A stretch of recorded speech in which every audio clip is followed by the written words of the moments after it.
Would you like to start?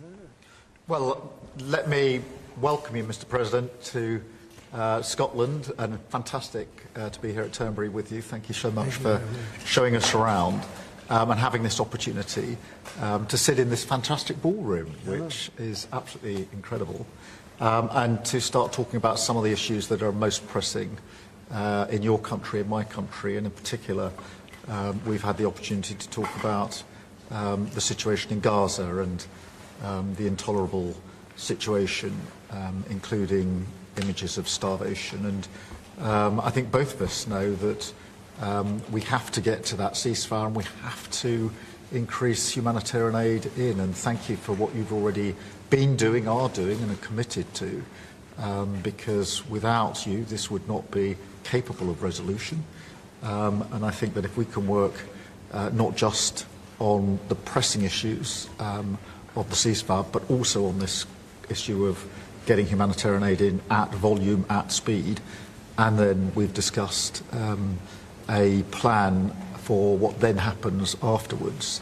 I think we can do our very best to alleviate what is an awful situation at the moment. So thank you very much for the discussion we've had so far and the discussion we're about to continue on that really important issue. But it's fantastic to be here. Thank you for your hospitality and to see this amazing golf course.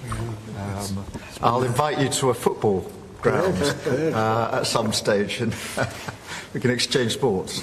It's been great being with you, and thank you very much, Mr. Prime Minister. And you've done a fantastic job with regard to the trade deal. You know, they wanted a trade deal here for years, many years, through many different terms of different people, and you got it done. So I want to congratulate you on that, and it's a great deal for both. It brings unity. We didn't need unity, but it brings us even closer together. I think it's good for both parties.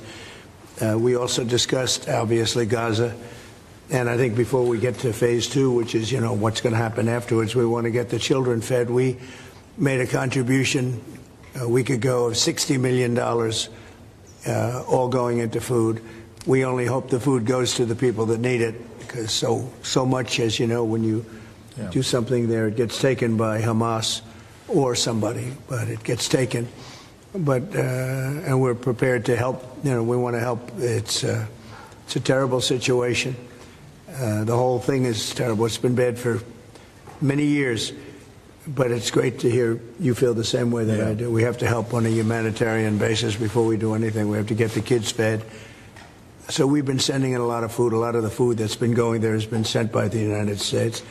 I spoke yesterday with the president of the European Union, Ursula, who was terrific also on the subject, and she's going to play a big role also in helping us. So we have a good group of countries that are going to help with the humanitarian needs, which is food, sanitation, and some other things. It's very difficult to deal with Hamas. As I said, we got a tremendous amount of hostages out, but it would take place in drips and drabs. You'd get 10, you get 5, you get 2, you'd get 10, 12. We get 12 one time. Many of them would come to the White House, and they were so thankful. But I always said, when you get down to the final 10 or 20, you're not going to be able to make a deal with these people, because they use them as a shield. And when they give them up, they no longer have a shield. And the people of Israel feel so strongly about the hostages. Some people would take a different view, but they feel so strongly about the hostages. So that's an ongoing process. Hamas has become very difficult to deal with in the last couple of days, because they don't want to give up these last 20. Because they think as long as we have them, they have protection. But I don't think it can work that way. So I'm speaking to Bibi Netanyahu, and we are coming up with various plans. We're going to see. It's a very difficult situation. If they didn't have the hostages, things would go very quickly. But they do, and we know where they have them in some cases, and you don't want to go riding roughshod over that area, because that means those hostages will be killed. Now, there are some people that would say, well, that's the price you pay, but we don't like to say that. We don't want to say that. And I don't think the people of Israel want to say that either, which is pretty amazing. A lot of people would say, just get it done and whatever it is. You could also say speed might be better for the hostages. You go through, with speed, you may have a better chance because they're in deep trouble. They're in deep trouble. You saw October 7th, and you saw what the damage and the horror that they committed. People can't forget that. They tend to forget it, but they can't forget. That was one of the most evil things I've ever seen. And you just cannot forget that. So we're very much involved. The Prime Minister's involved. I'm involved. And I think I can speak. We just signed a very big trade deal, the biggest of them all yesterday, right? And the European Union is very much involved in wanting to help with the Palestinians in terms of getting people fed. But the area of Gaza, another way of defining it is the area of Gaza. It's a very troubled place, and it has been for many, many years. It has been for many decades. So it's not like this just happened. This has been going on for a long period of time. So that's it. Our hearts are in the right place. We have some good news because the recent war that you just saw, they just announced, I see, the newest of the 5, now this would be 6 that we've stopped. I've stopped 6 wars in the last, I'm averaging about a war a month, but the last 3 were very close together. India and Pakistan and a lot of them. Congo was just, and Rwanda was just done.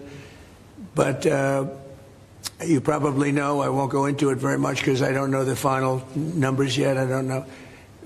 Numerous people were killed, and I was dealing with 2 countries that we get along with very well, very different countries from certain standpoints. They've been fighting for 500 years, intermittently, and we solved that war. You probably saw it just came out over the wire, so we solved it through trade. I said, I don't want to trade with anybody that's killing each other, so we just got that one solved.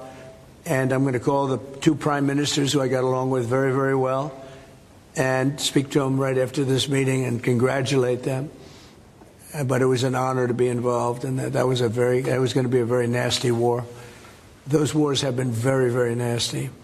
So we've done a lot of good work. We've had great support from the Prime Minister. Anytime we needed help, anytime we needed any form of support, you've been there. We appreciate it very much.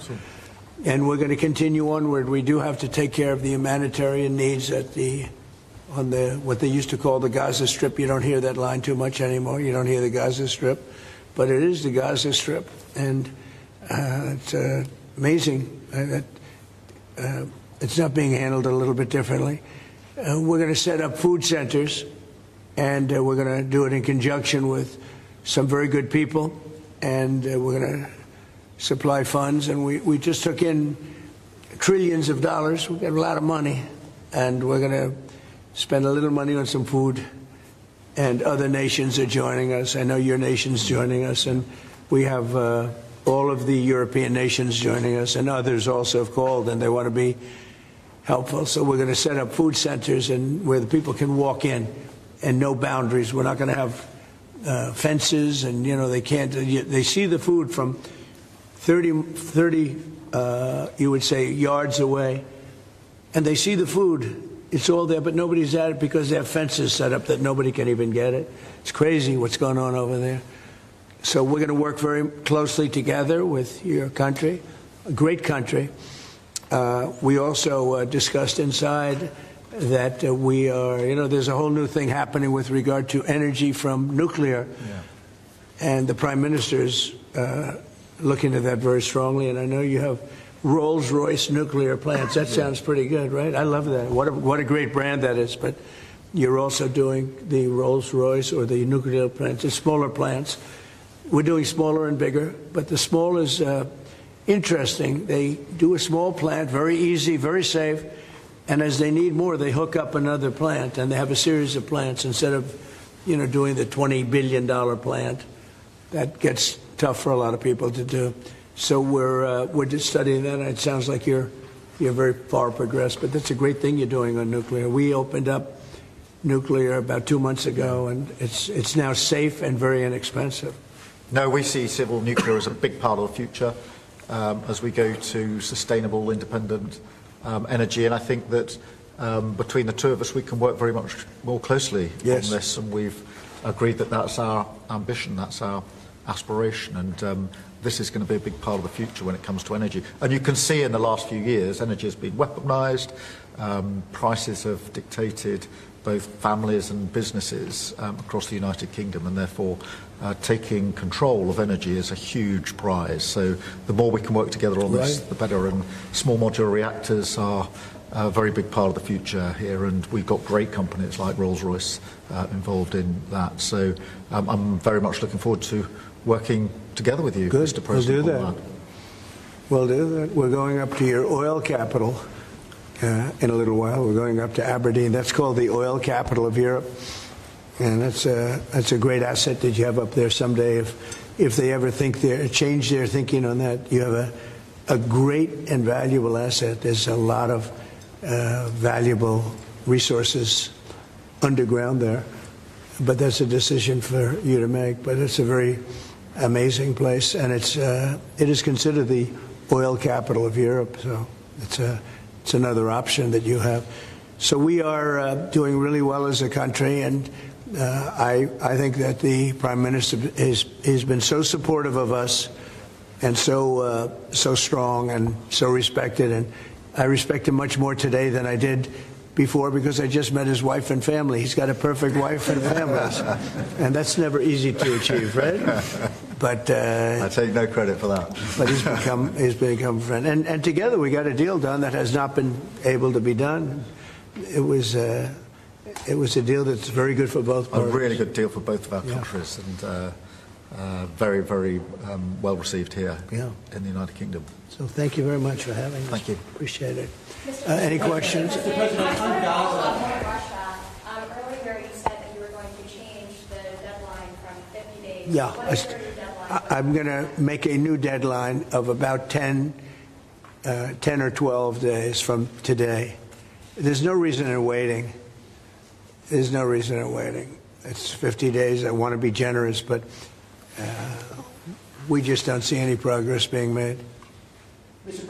President, you just talked about setting up food centres in conjunction with other organisations. Right. You're talking about the Gaza Humanitarian Foundation or recognised aid agencies. How will this work? Well, it's going to be working with the United States. We'll be helping with the food. You know, we have a lot of access to food. We got a lot of food ourselves, and we're going to bring it over there. We're also going to make sure that they don't have barriers stopping people. You know, you've seen the areas where they actually have food, and the people are screaming for the food, and they're 35, 40 yards away, and they won't let them because they have lines that are set up.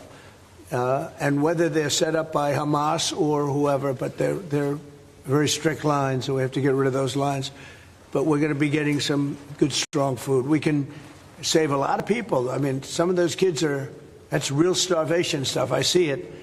And you can't fake that. So we're going to be even more involved. We did some airlifts before, some airdrops, and the people are running for it. And the Prime Minister is going to help us. They're very effective with that. You've done that before, and for many, they've done that for 100 years very well. So it's not very hard to do, actually. Yes. President, you say you love Scotland. You're the most Scottish president ever in the White House. Is there a better deal to be done for Scotland, for Scottish industry, in the deal that you've done with the Prime Minister?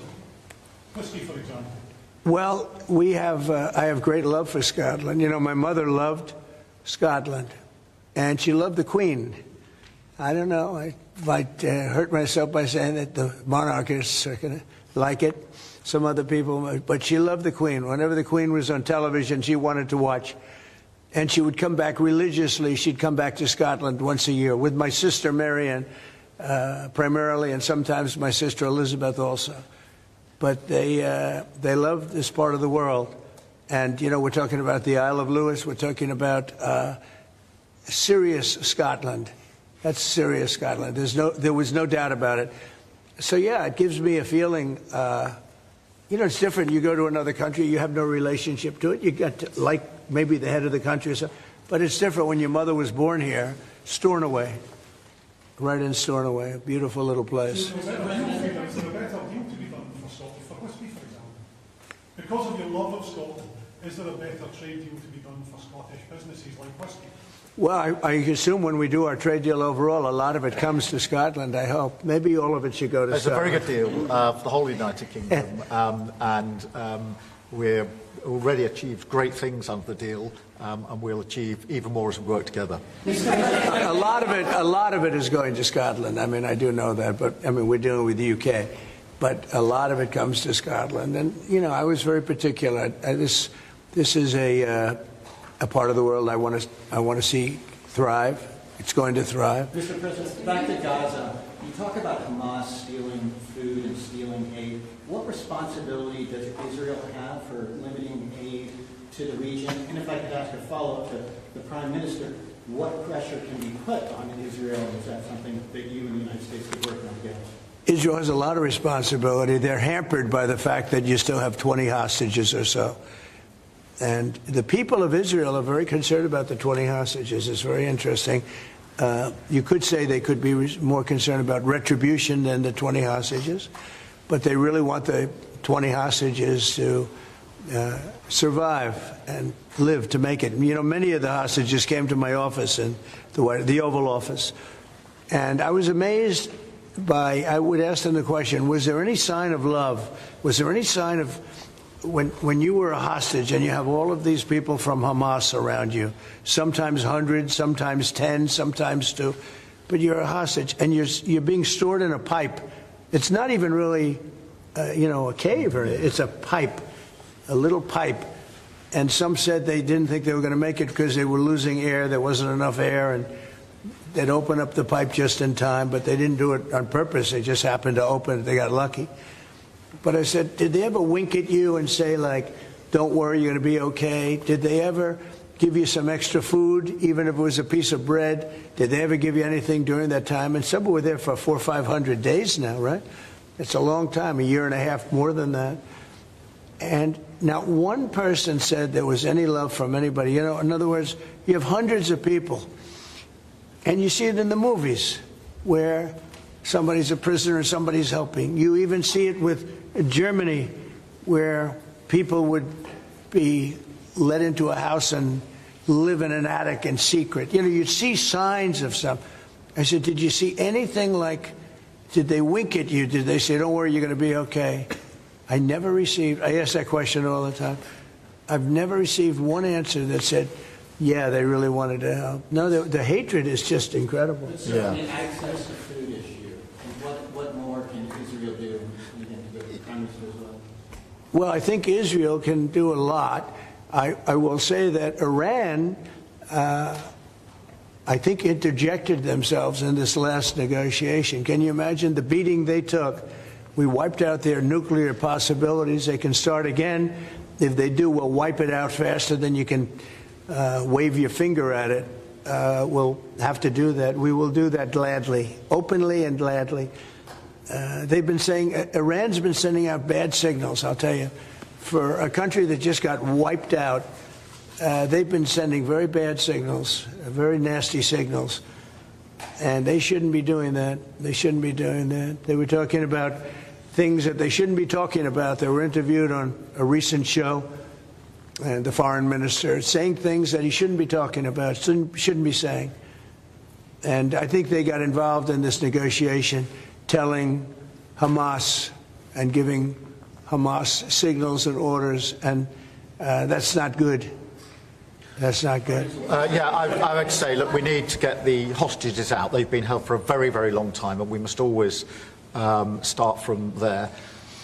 But also recognise the situation on the ground in Gaza is absolutely intolerable, and I think that certainly speaking for the British public and myself, seeing those images of starving children in particular are revolting, and there's a sense of revulsion in the British public at what they're seeing, and they know, and we know, that humanitarian aid needs to get in at speed, at volume. Yes, some could be airdropped, and we're working with others, with the US, with Jordan, on that, but the trucks need to get in, because that's the only way you can get the volume in, and we do thank the President for the work he's done to try to get to a ceasefire, which we desperately need, but also to put aid in to the region. There needs to be much more of that. We need to galvanise other countries in support of getting that aid in. And yes, that does involve putting pressure on Israel, because this is a humanitarian catastrophe now.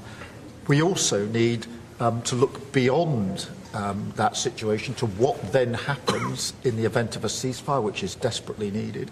And that's why I'm really pleased that we're having a discussion about what a peace plan would look like after that, the component parts of that.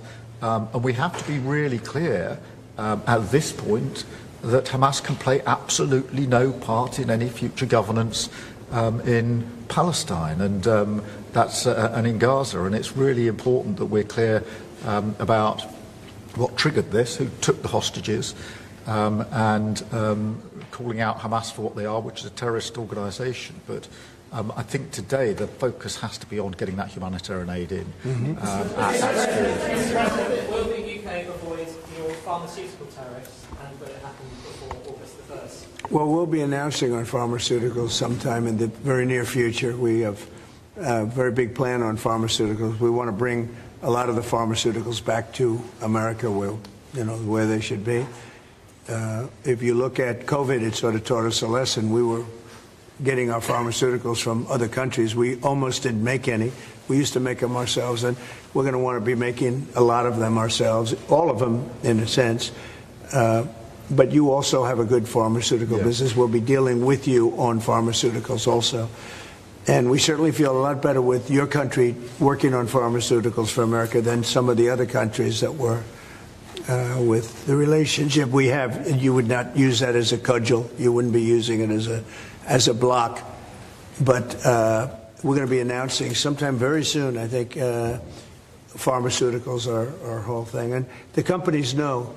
And drug prices are going to be coming down very substantially in the U.S., very, very substantially. And that'll happen very soon. Mr. President, we can all sense your frustration. No, go ahead. Vladimir Putin. Hold it. We can all sense your frustration with Vladimir Putin. Yeah. Do you think he's been lying to you about his intentions? Well, I don't want to use the word lying. All I know is we'd have a good talk, and it seemed on, let's say, 3 occasions, it seemed that we were going to have a ceasefire and maybe peace, and you divide it up and you do whatever you have to do, that obviously to get to the end. And all of a sudden, missiles are flying into Kiev and other places. And I say, what's that all about? I spoke to him 3-4 hours ago, and it looked like we were on our way. And then I'd say, forget it, and I'm not going to talk anymore. You know, this has happened on too many occasions, and I don't like it. I don't like it. Successful social media sites. There are new powers here to censor your site, state mandates. To censor my site? To censor your site. You mean Truth? Truth Social? I mean Truth. Is that okay? Well, I don't think he's going to censor my site because I say only good things. Will you please uncensor my site? Yeah, we're not censoring anyone.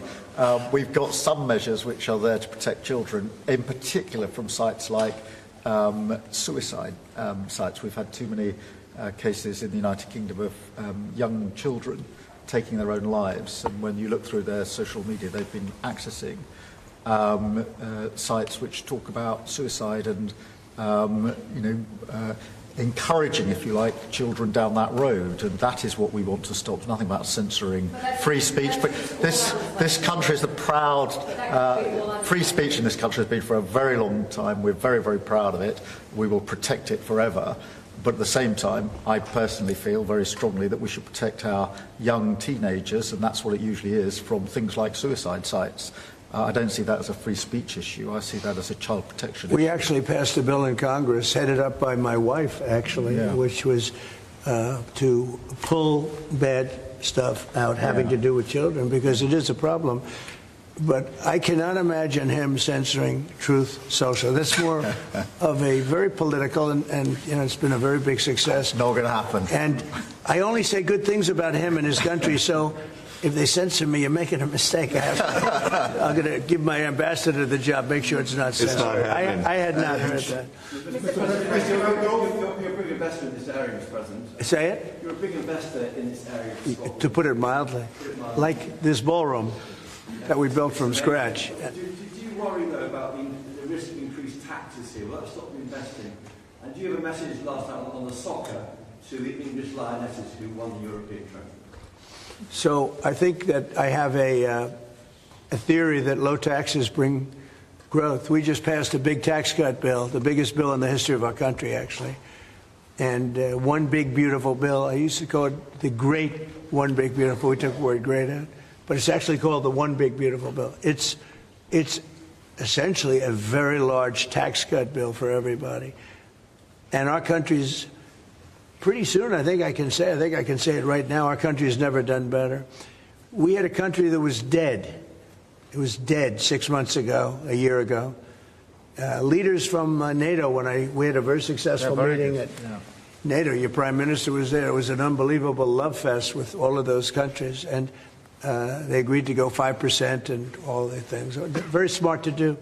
But many of the leaders said, essentially, they said, your country was dead 1 year ago. 1 year ago, we had a dead, and we did. We had a dead country. We had a president who didn't know where the hell he was. We had horrible, horrible people running our country. I think they were sick people, actually, sick. You talk about censorship. Those are big. That's all they did was censor, and they didn't know what to do. And they had high taxes. They wanted more tax, total censorship, transgender for everybody, men playing in women's sports, everything bad they wanted, and they still do. That's what they still do. That's why they're down at 15% or something. I saw it today, the lowest that the other part of the Democrats have ever been. But no, I find that when you lower taxes, you get growth. I will say this, and the Prime Minister hasn't been here very long on all fairness. I think he'll be a tax cutter. But I find that as we cut taxes, we did more business. Yeah. In my first tax bill, we cut taxes from 39% down to 22%. And we ended up at the end of the first year, when it was still a little raw, we ended up taking in much more revenue than we did at 39%. It was pretty amazing. And we're taking in a lot of revenue right now. And this was an additional tax cut. So I find, for whatever it's worth, tax cuts are very good. Mr. Russia moved up the deadline. It's now 10 or 12 days. Is the sanction the same, that you're going to slap a 100% tariff on anybody who does business with Russia? So what I'm doing is we're going to do secondary sanctions, unless we make a deal. And we might make a deal. I don't know. You don't know. It's we've done so many peace deals. This is the one I started out with. And, I know President Putin called me. He wanted to know if I could help him with Iran. I said, no, I don't need your help with Iran. I need your help with Russia. And so that's the one deal that continues to linger. And, we're losing 5,000. They're losing. I'm not losing. You're not losing. But 5,000 Russian and Ukrainian kids a week are dying. And that's not mentioning the people that are dying also in towns where, he's lobbing missiles into certain towns like Kier. And he's got to make a deal. It's too many people are dying.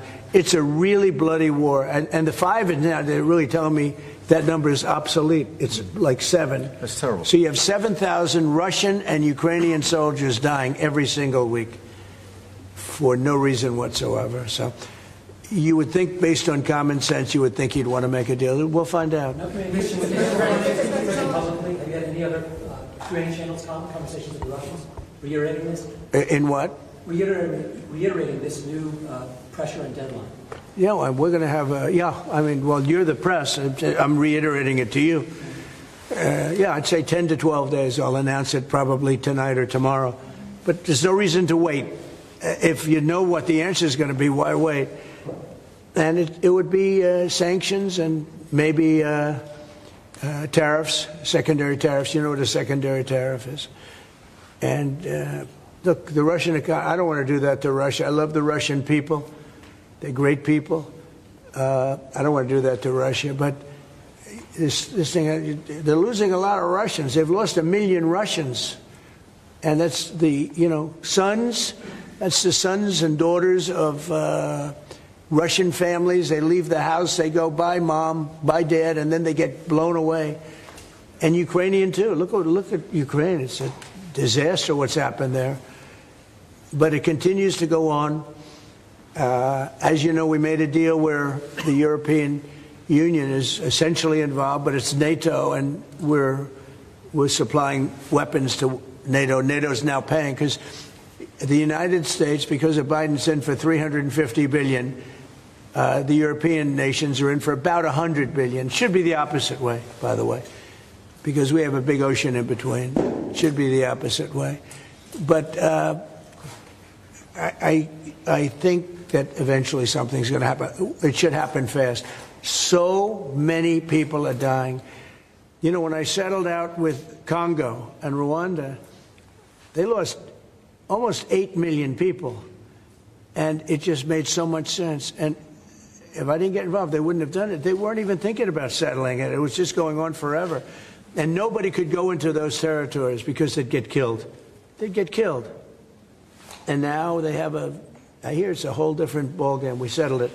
This is one that should be settled. Russia, Ukraine. This is one that really should be settled. Mr. President, Scotland's First Minister has today set out his plans for a second referendum on Scottish independence. Can I get your reaction to that as someone with deep ties to Scotland? Prime Minister, can I also get your thoughts on that? If the SNP do win a majority in next year's election, then they have the right to hold a referendum. Well, I don't want to get involved in your politics. We got enough politics of our own. I will say that I predicted what was going to happen the last time. You remember, I was opening the first course over at Aberdeen, and I was over here, and at the same time, and they asked me that question. I made a prediction. It was the day before the vote, and I made it correct. I like to be correct, but I made a correct prediction. I don't know. I do say that when they made that deal, somebody said that it was, and I remember this very distinctly, I said, could they do this all the time? There was a little bit of a restriction, like 50 or 75 years before you could take another vote. Because, you know, a country can't go through that too much. I don't know the First Minister, but I've heard great things about him. I've spoken to him. I hear very good things about him, and I'm meeting him today. So maybe I'll have a better opinion then. And let me answer that straightforwardly, because I believe in a stronger Scotland, in a better United Kingdom. And I think that at a time like this, when it's quite clear that there's uncertainty and volatility around the world, the strength of the United Kingdom together is very important for all four nations, very important for Scotland.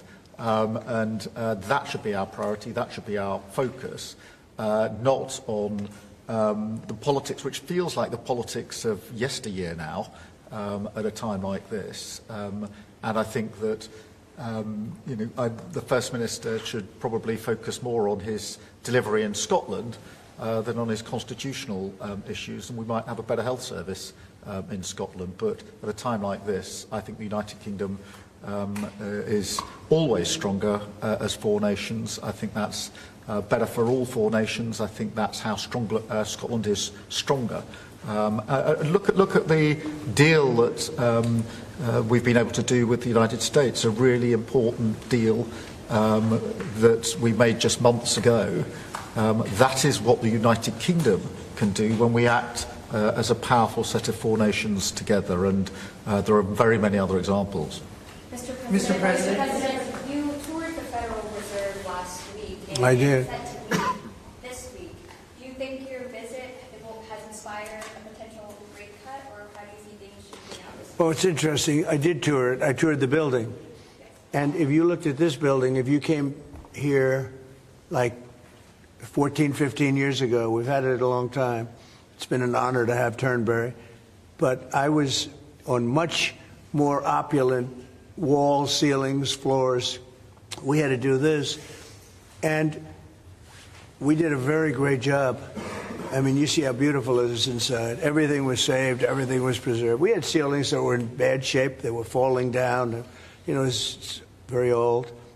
Wasn't properly maintained. Now it's brand new and beautiful. And we saved everything.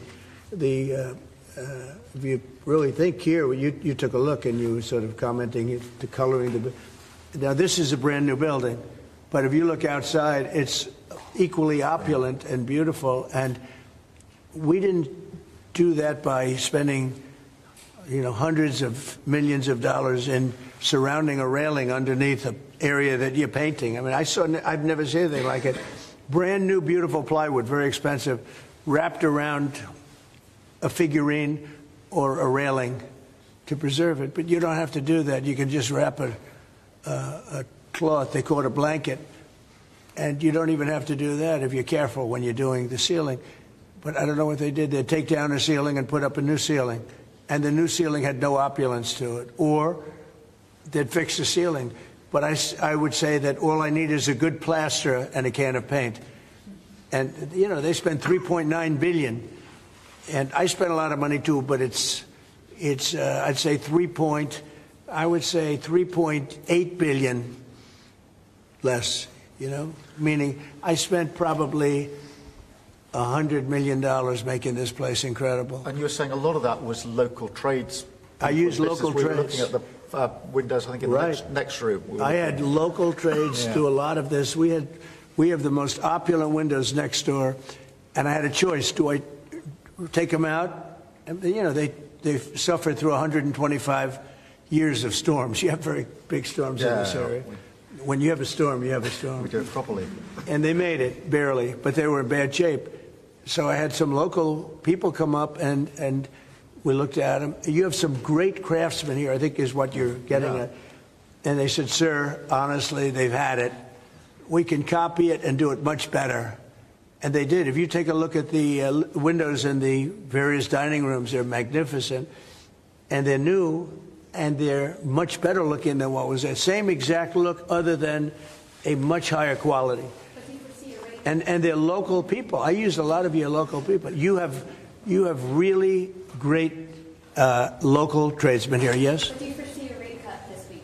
Do you expect a rate cut? Yeah, meaning a tax cut? No. Do you expect the Fed to cut rates this Oh, week? I think he has to. You had 11 cuts, In Europe, they had 11 cuts. In other places, they had 10 or 11 cuts. And we had none, but I'm not going to say anything bad. We're doing so well, even without the rate cut. With the rate cut, it would be better. It affects our housing a little bit. Look, we should be 3 points lower. Each point is $360 billion. Can you imagine that? That's big numbers. Each point, 1 point of cut, is the equivalent of $360 billion in savings. That's big stuff, Those are big numbers in the U.S. Everything's big. He should cut.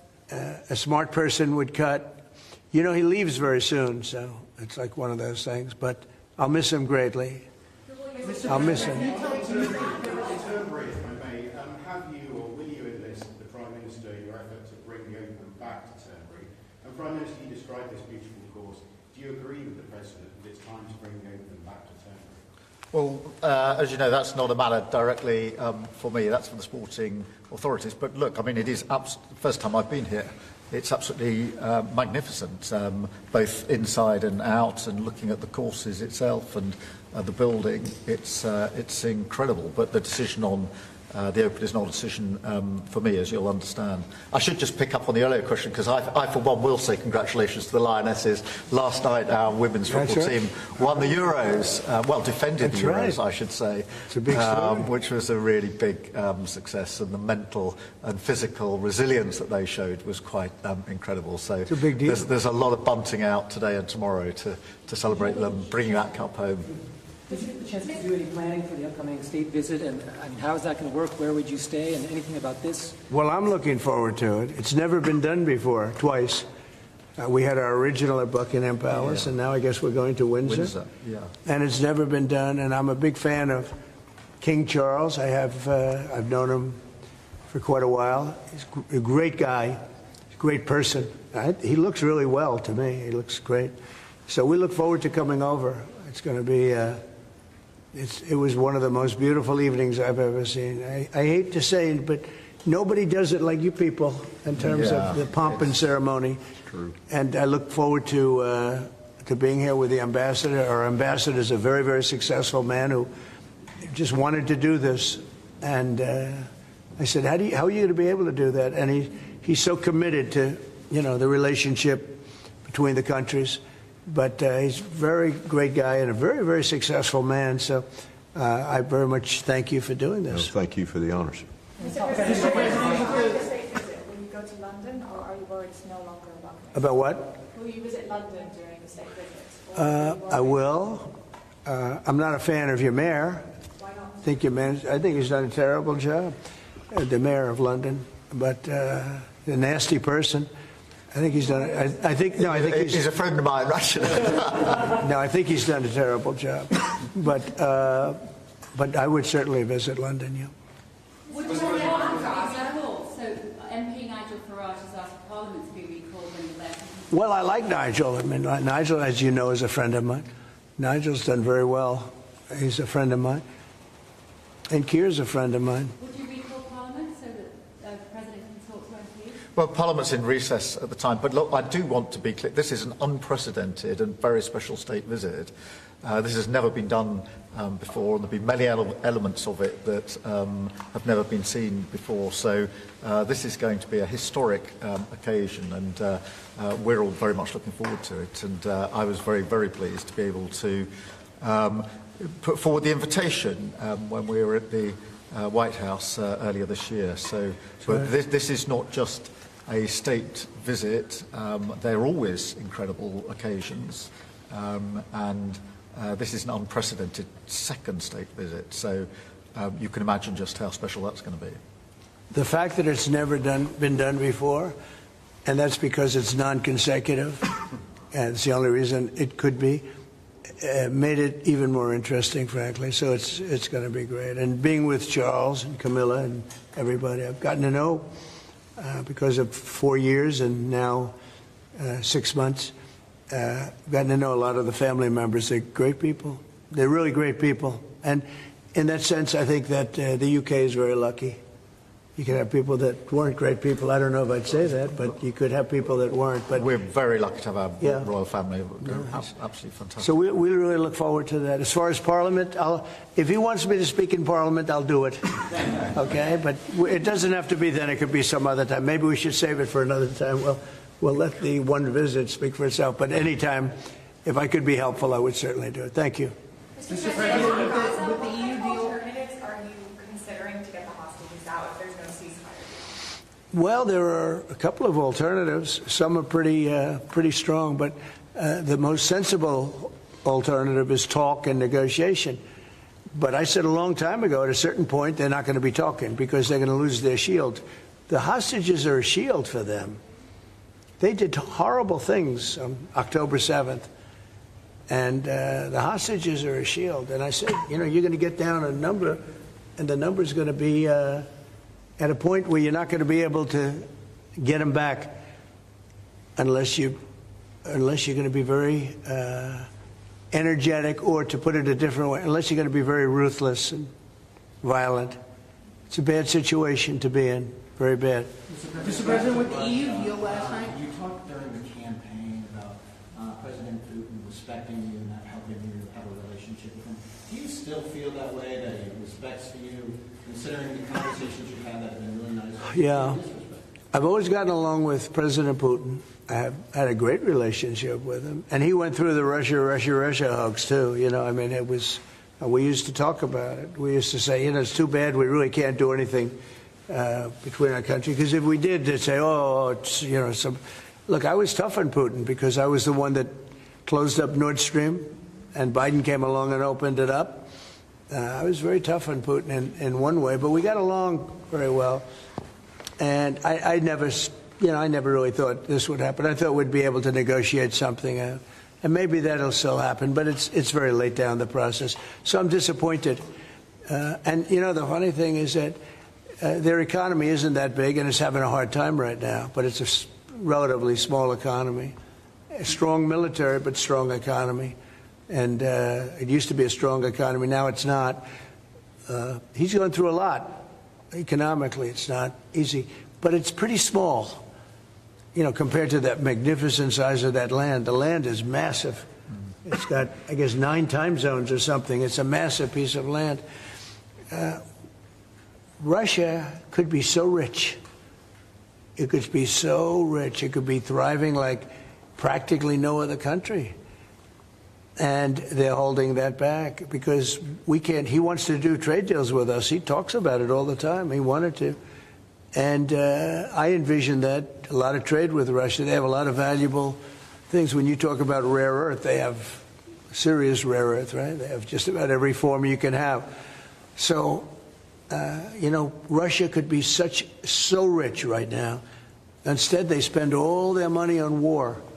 They spend everything on war and killing people, and it doesn't make sense to me. I thought he would want to end this thing quickly. I really felt it was going to end, but every time I think it's going to end, he kills people. Could a meeting help, and are you considering, has been proposed? I don't know. I'm not,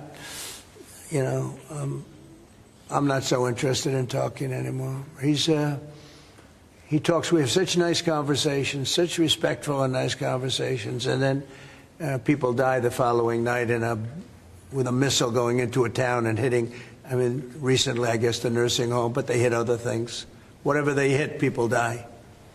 So, I don't know. We'll see what happens. We've just had a sense of your differences in political persuasion when Nigel Farage and Sadiq Khan came up in conversation. I wonder if you have any advice, either of you, for a very divided, polarised world on how you make your relationship. Not differences, yeah. That's not differences. I happen to like both men. I like this man a lot, and I like Nigel. And, I don't know the politics over here. I don't know where they stand. I would say one is slightly liberal, not that liberal, slightly, and the other one is slightly conservative. But they're both good men. Mr. President. Well, look, we like each other, we respect each other, we get on, and we've both got a great love of our countries, of our families, and therefore there's a huge amount that we have already achieved, actually, together, and will achieve as we go forward, leading our respective countries. And, of course, the relationship between our countries. Donald, we were talking about this morning. That whether it's defence, security, intelligence sharing, it's a close, historic relationship. We have fought together in the past. We've always stood together. And I, for one, am very pleased that we've got such a good personal relationship between us.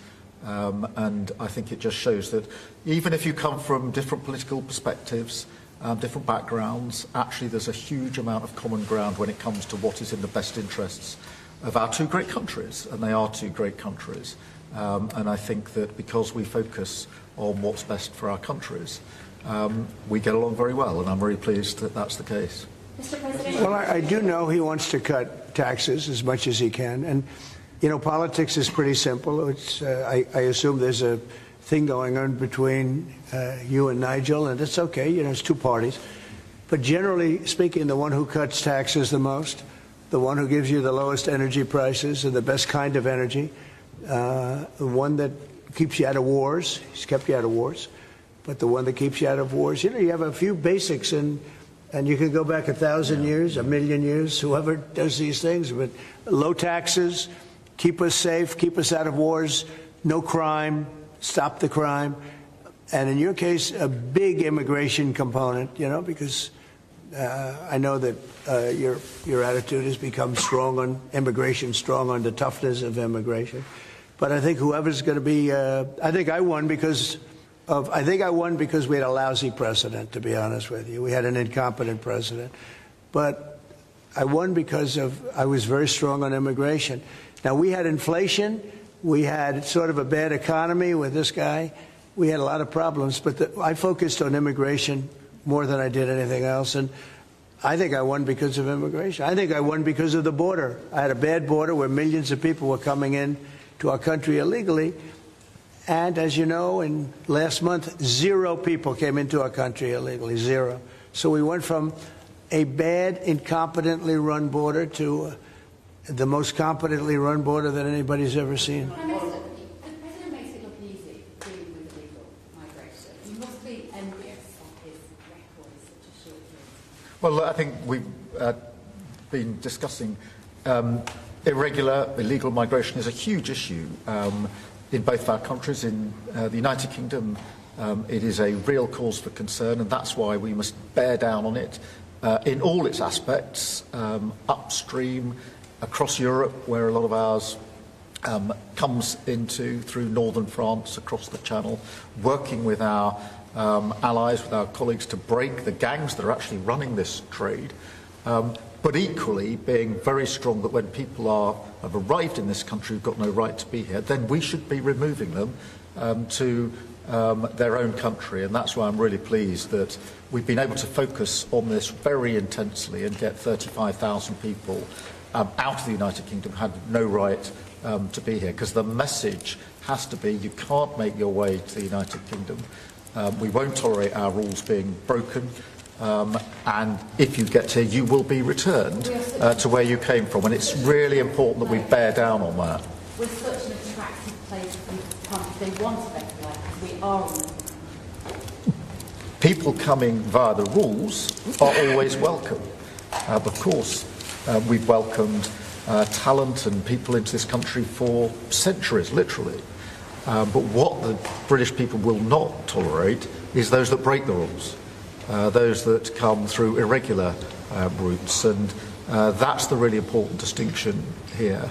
And that's what we're bearing down on. And I'm really pleased that we're through pretty well all of the international engagement I've done, all the meetings I've had, the countries we've done deals with. We've done deals with countries in the last 12 months that many people thought it was not possible to do deal with when it came to immigration, irregular immigration, and we've returned thousands of people who've got no right to be here. And that, I think, is, for the British people, we're a reasonable, tolerant country where people are coming lawfully to contribute to our communities, to our country. Then, of course, they're welcome and have made a great contribution. But what people will not tolerate is those that are breaking the rules. And that is an issue of today, but it's a very British thing. We are people who respect rules.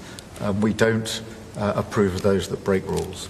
I can say, though, that I had one of the greatest victories, they say the most consequential in 129 years, so I don't know about that, but it was pretty close.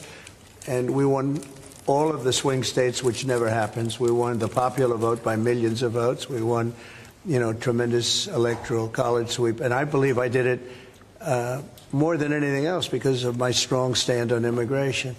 And I don't think this country is any different in that sense. I think it's a big factor. And it is with a lot of the European countries. Some of the countries have lost their way, and they have tremendous crime because of it. I mean, you had countries with no crime that now have tremendous crime. And you know the countries, and I know the countries. And so I think it's a huge factor in any election, not just this election, but in any election. I think the one that's toughest and most competent on immigration is going to win the election. But then you add low taxes and you add the economy. He did a great thing with the economy because a lot of money is going to come in because of the deal that was made. But I think that immigration is now bigger than ever before. Mr. President, your Treasury Secretary is meeting with Chinese trade. Right now. Right now. Have you received an update? Do you expect a deal when these talks are over, especially with the August 1st deadline? No, they're meeting right now. And, we have a good relationship with China. But China's tough. And like you're tough, we're all tough, yes. But we're going to see what happens. We just concluded our deal with Japan. It was very good for everybody. We're making, great deals. We're making deals that are good for us, but we want them to be good for everybody. It's important. It's sometimes I'll do something that I shouldn't do because it's not very important for our country, but it's very meaningful for the country on the other side. And I'll let them have that point because it's very important for them. So I don't know, but we've made a lot of deals in the last couple of months. And then ultimately, as you might as well know, we're going to just, because we have, you have 200 countries, more, but people don't know that. You got a lot of countries. And I wouldn't want to sit down with 200 people and have to deal the way he was calling me all the time. We want this, we got to have that. These are tough negotiators. These are, look, they're smart people, they're tough negotiators. They know what they want. And but we're going to be setting a tariff for essentially the rest of the world. And that's what they're going to pay if they want to do business in the United States. Because you can't sit down and make 200 deals. But we've made the big ones. We just finished Indonesia. They opened up their country. We just finished Japan. They opened up their country. You know, Japan opened up the country. They were totally closed. They opened up to our cars, even to rice. Rice was a big deal. They would never take anybody else's rice. They're taking rice. But they opened up their country. Philippines, we just finished. They opened up their country. They were very closed. I'd love to see China open up their country. So we're dealing with China right now as we speak. Yeah, we're dealing with China right now. The deal you've got with the UK is better than the one with the European Union. Is that because you think Brexit was a good idea for this country? No, look, you know, we have a very special relationship with this country. Like, you know, my mother was born here. And not only born here, loved it. She'd come back, I tell you, religiously every year. And she'd go up to Stornoway and see her relatives. But she loved the country. Yeah, that probably has, it always has an impact. Always has an impact. But, you know, Germany has a new leader, and I think he's terrific. I think you like him too. Yeah, I think he's terrific. My father was born in Germany. Or his parents were just out. But, so, you know, you have a lot of feeling for this part of the world. I do. I want to see this part of the world do well. Germany, Scotland, UK. I want this part of the world to do well. All of the nations. You know, you do feel a certain. You have a warm feeling toward a part when your parents are born essentially here, and I think maybe it's slightly different. Maybe it's not. I don't know, but maybe it's slightly different. Mr. President, if they completely rule out a pardon for Ghislaine Maxwell when you landed, is that something you would ever consider, and why? Pardon for who? For Ghislaine Maxwell. Well, I'm allowed to give her a pardon, but nobody's approached me with it. Nobody's asked me about it. It's in the news about that aspect of it, but right now it would be inappropriate to talk about it. So, Mr. President, your opposition to offshore wind is well known in Scotland. Wind is a disaster. But in Scotland and across the UK, wind farms. I know, it's a shame. It's not his fault. Well, I used to tell Alex Salmond. Have you spoken to the Prime Minister, and will you speak to the first? Well, all I can do is give my look. Wind is the most expensive form of energy, and it destroys the beauty of your fields and your plains and your waterways. And look out there. There's no windmills, but if you look in another direction, you see windmills. When we go to Aberdeen, you'll see some of the ugliest windmills you've ever seen. They're the height of a 50-story building, and you can take 1,000 times more energy out of a hole in the ground this big. This big. It's called oil and gas. And you have it there, the North Sea. This big, that nobody would even see. You can take 1,000 times more power because the wind is intermittent. It doesn't work. It's extremely expensive. All the windmills are made in China. They used to be Germany and China. Now they're mostly in China. They all come out of China. They say that the blades, which are carbon fiber, you can't bury. Oh, okay, you can't bury. What are you going to do, dump them in the ocean someplace? Because they only last a certain period of time. And remember, a windmill has a life of 8 years, especially when they're out in the salty sea, and they start to rot and to rust. You're going to have to replace them. It's very hard to replace them. Wind needs massive subsidy. And you are paying in Scotland and in UK and all over the place where they have massive subsidies to have these ugly monsters all over the place. So I've restricted windmills in the United States. Now, a couple we have, you know, the poor stupid people at the beginning, they approved them, so they have their full approvals. But I've restricted windmills in the United States because they also kill all your birds. You know, they wipe out. You know, it's interesting. If you shoot a bald eagle in the United States, they put you in jail for 5 years. And yet windmills knock out hundreds of them. They don't do anything. You explained that. So it's a very expensive energy. It's a very ugly energy, and we won't allow it in the United States. So we believe in a mix, and obviously oil and gas is going to be with us for a very long time, and that'll be part of the mix. But also wind, solar, increasingly nuclear, which is what we've been discussing this morning, civil nuclear as we go forward. The most important thing for the United Kingdom is that we have control of our energy, and we have energy independence and security, because at the moment, whatever the attributes and facilities in the North Sea, that is sold onto the international market. We buy it back off the international market. That was a historic mistake in my view. But what we need is a mix so that we get the energy security that we need for the future, and that's the focus of everything that we're doing. But what we have discussed today is that the energy prices are too high, which is why we recently took measures to reduce the energy prices, particularly for energy-intensive businesses. But in the long run, the only way to reduce your energy prices is to take control of your energy, and that's what we're doing, taking control of our energy.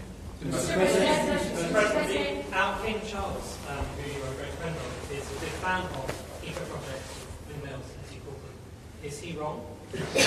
So King Charles is an environmentalist, I will tell you. And I say that in a positive way, not a negative way.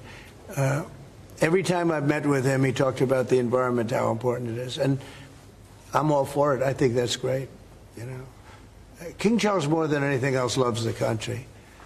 But I got to know him very well. He truly is an environmentalist. He wants clean air, clean water, you know, all of the things that we all want. Mr. President, you have said that you have not been briefed on the Epstein files, or your name has not appeared in the Epstein files.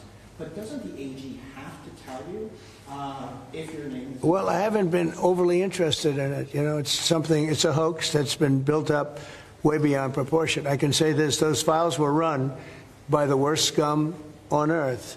They were run by Comey, they were run by Garland, they were run by Biden and all of the people that actually ran the government, including the auto pen. Those files were run for 4 years by those people. If they had anything, I assume they would have released it. The whole thing is a hoax. They ran the files. I was running against somebody that ran the files. If they had something, they would have released. Now, they can easily put something in the files that's a phony. Like, as an example, Christopher Steele, a person you know well, happens to be from your country. But Christopher Steele, as an example, wrote a book, a dossier. We call it the fake news dossier. And the whole thing was a fake. The whole thing was a fake. They can put things in the file that are fake. But those files were run by bad, sick people. If they had anything, why didn't they use it when I was killing Joe and then he gave out because he was 25 points down? And then I got somebody new. Nobody even knew anything about her. She was a horrible vice president.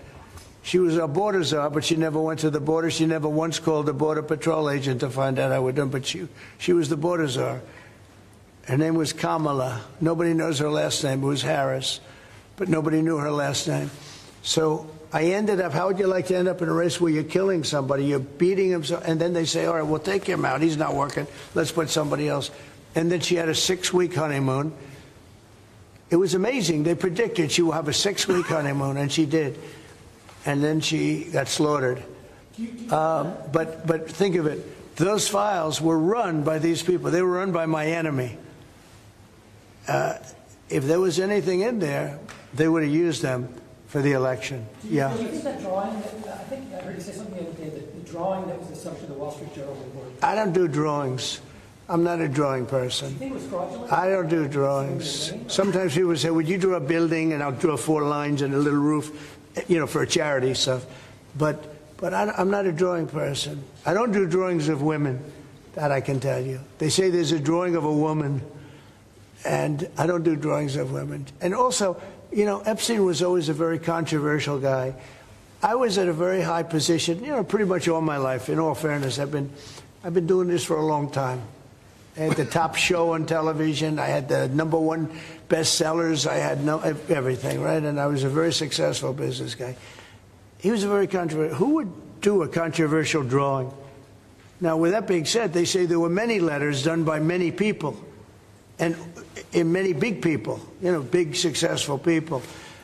But I just don't. When you talk about files, I just keep going back, and other people too. Even the enemy says this thing is not correct, because if we had it, we would have used it on the guy.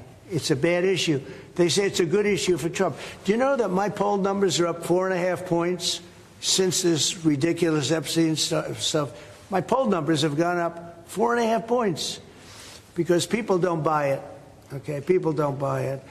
And he's gone, and we want to focus on trade deals. I want to focus on the deal we just made with the European Union, which is the biggest trade deal in history.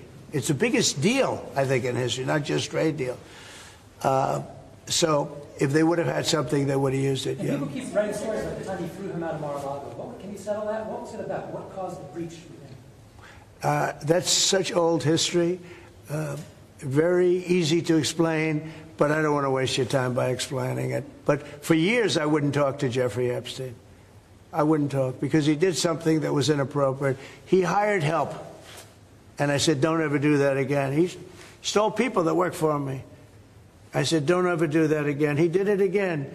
And I threw him out of the place, persona non grata. I threw him out, and that was it. I'm glad I did, if you want to know the truth. And by the way, I never went to the island, and Bill Clinton went there supposedly 28 times.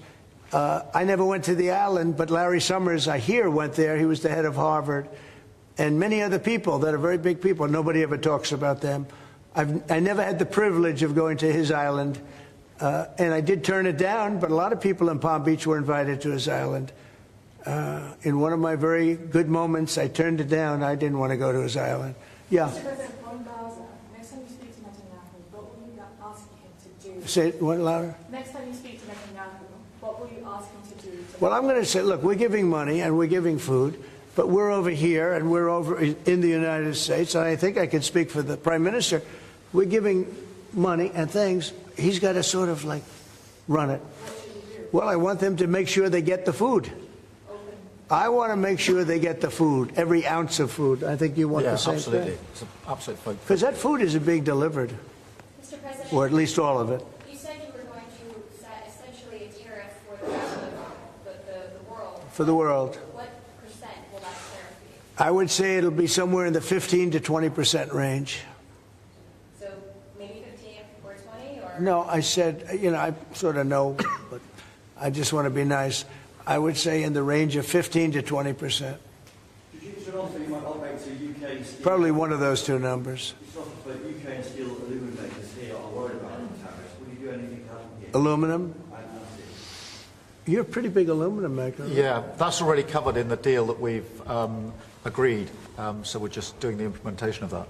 But Mr. President, when will that come down from 25% to 0? You mean on the overall, on the world? On steel and aluminum from Britain, it's 25. Well, we're going to know pretty soon. We're going to have it pretty soon.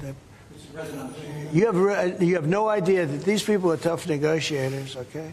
But we're a big buyer of steel. But we're going to make our own steel. We're going to make our own aluminum for the most part. But we buy a lot of aluminum from right here, and a lot of steel too. Yeah. Who are you with? Who are you with? Because you're asking such a nice question.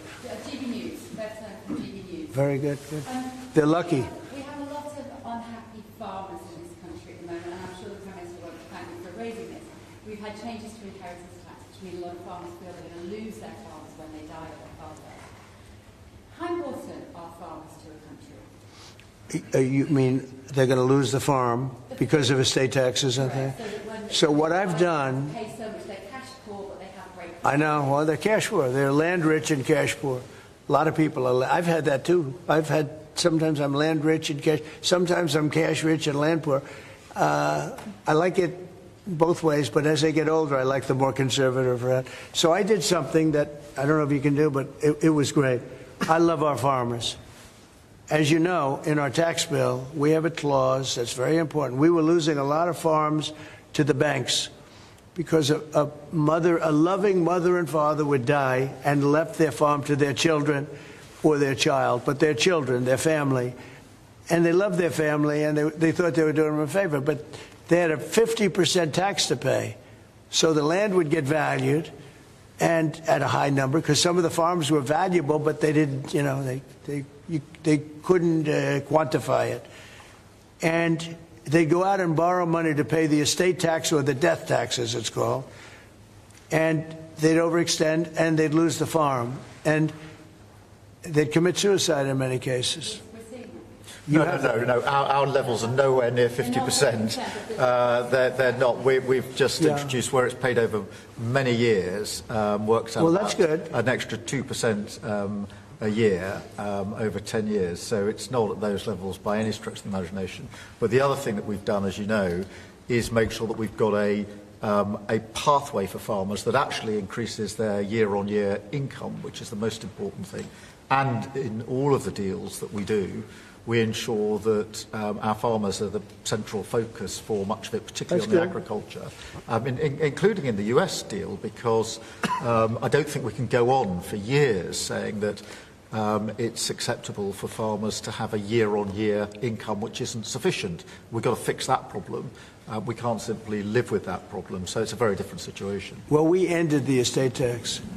There is no estate tax on farmers. So when a parent leaves their farm, because again, a lot of these farms, they don't make a lot of money, but it's a way of life, and they love their way of life, and they love that dirt. That dirt is the most beautiful thing they've ever seen. They love it. I mean, they're farmers. They love doing it. They don't know how to do anything else, but they don't want to do anything else. I speak to farmers. I say, would you like to live in my penthouse in Manhattan? It's the most beautiful. No, sir, I want this farm. And what happens is, we were losing a lot of people to suicide. They'd borrow money to pay the estate tax, and they were not able to pay it. And some banks are ruthless; they wouldn't do anything, and they would end up committing suicide. We have totally ended the estate tax in those situations, so there's no estate tax. So when a parent leaves the farm to the kids, they don't have to worry about their local, possibly unfriendly banker coming in and stealing their farm.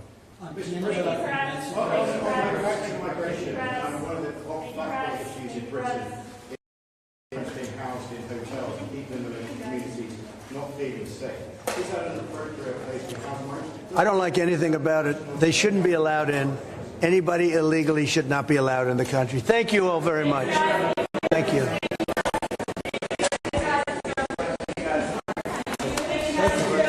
Take everything.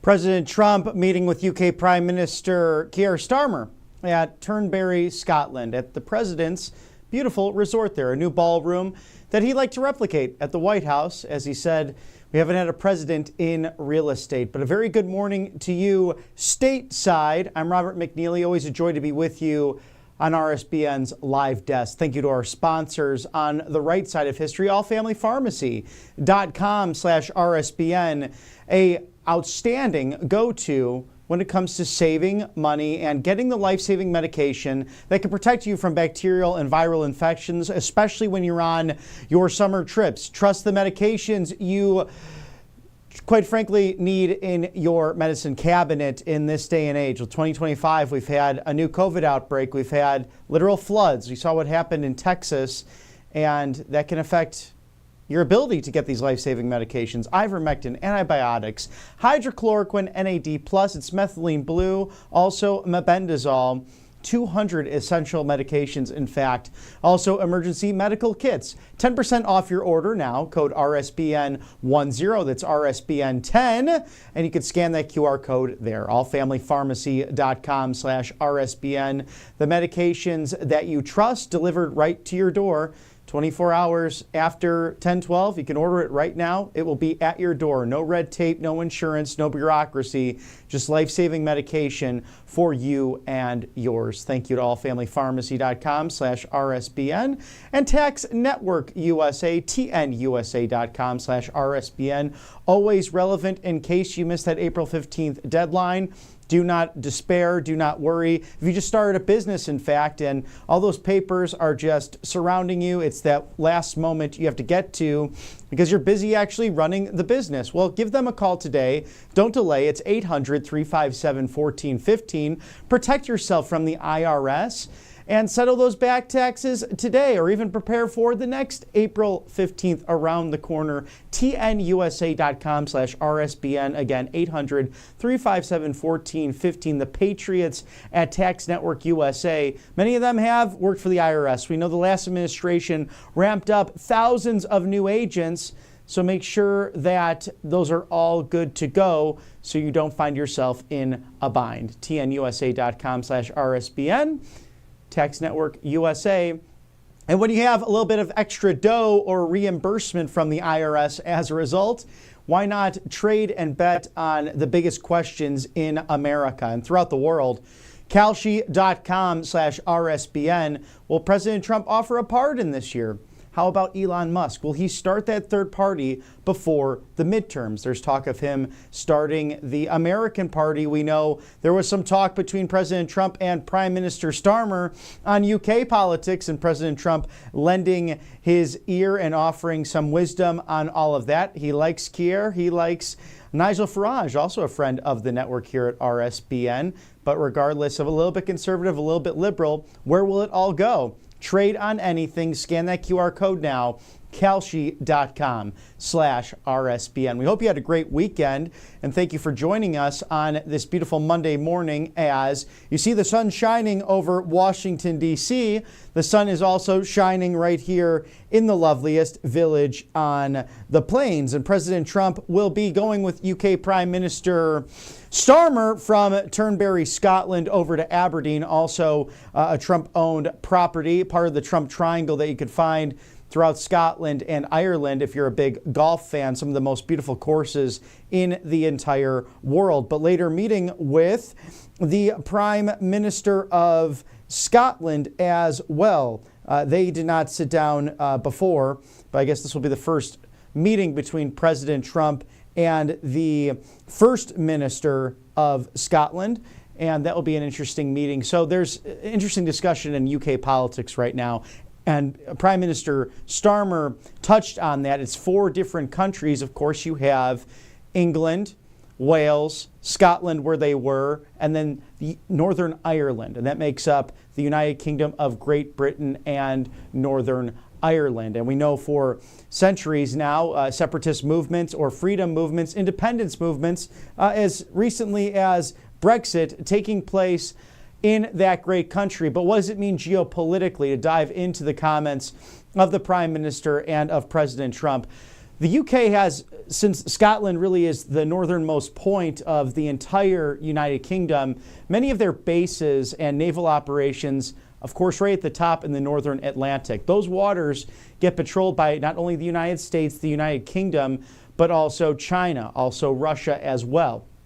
If there were to be a separation of the United Kingdom, what would that mean for geopolitical and global security, especially within our slice of the world with our friends just over the pond there in the North Atlantic? Things to think about, and that's what UK Prime Minister Starmer was really touching on, as well as energy, as well as economy, as well as President Trump's new trade deal, $750 billion with the European Union, meeting with Ursula von der Leyen. In case you missed our coverage yesterday, a special Sunday morning coverage of that meeting right there in that ballroom in Turnberry in Scotland. So President Trump having somewhat of a working, but also a little bit of R&R. In the meantime, also speaking with the leadership of Cambodia and Thailand over the weekend to stop their war and stop their conflict, as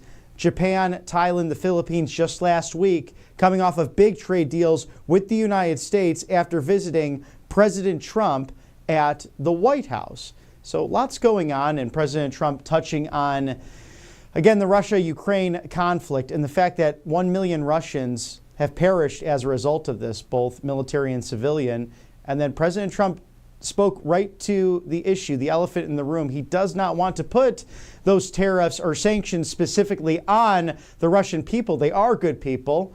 Like the Russian and Ukrainian culture is fantastic, very similar to traditional Americans.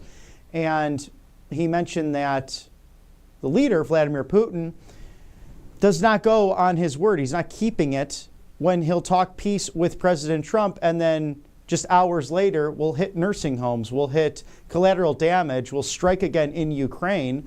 So we know that now it's roughly getting to 30 plus days if Vladimir Putin does not come to the table with a peace deal, or at least opting for peace, President Trump will throw the secondary tariffs on the Russian Federation at 100%. So we'll watch that ongoing development and that story as we cover the latest news from President Trump's trip to Scotland. And he had an opportunity to golf and enjoy what's perhaps the greatest golf course in the entire world. Even Gary Player, the great South African golfer, mentioned that to President Trump, how wonderful Turnberry is, and that the Open Championship might be returning to that great golf course. A very famous place where, for the golf fans, Tom Watson and Jack Nicklaus had a famous duel back during the 70s for the Open Championship. And we can show you some of that in case you missed this weekend's round. President Trump enjoying some golf with not only the grandkids, but also Eric Trump on hand, his son, the executive vice president of the Trump Organization, to enjoy some beautiful golf in the home of golf, Scotland.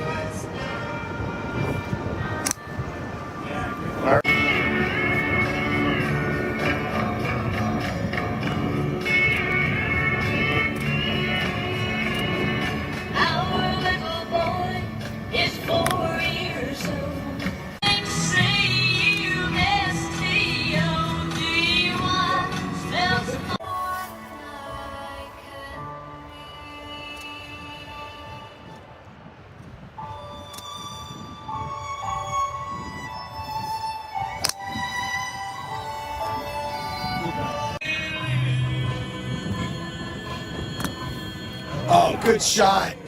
Good shot.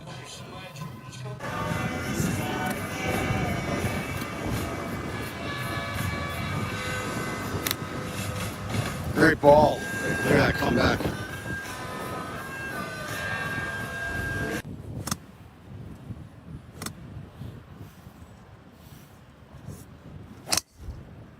Beautiful shot.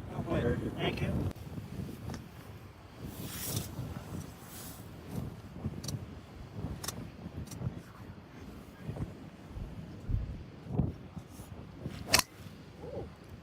That's perfect.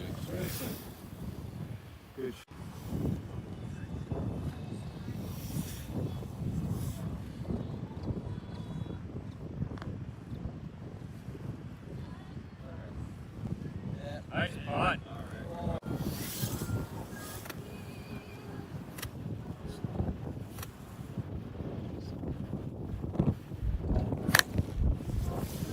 Be the right club.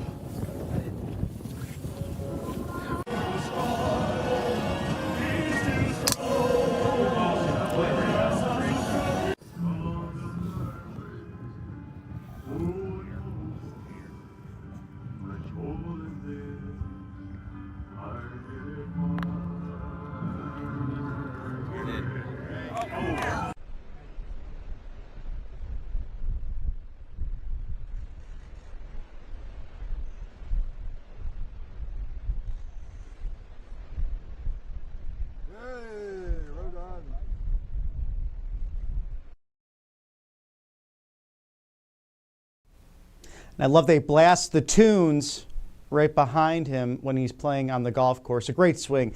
Mr. President, you could be on the senior tour. That is a master class in golf. For the young golfers and the new golfers out there, drag that club nice and back like the president does and square those hips, boom.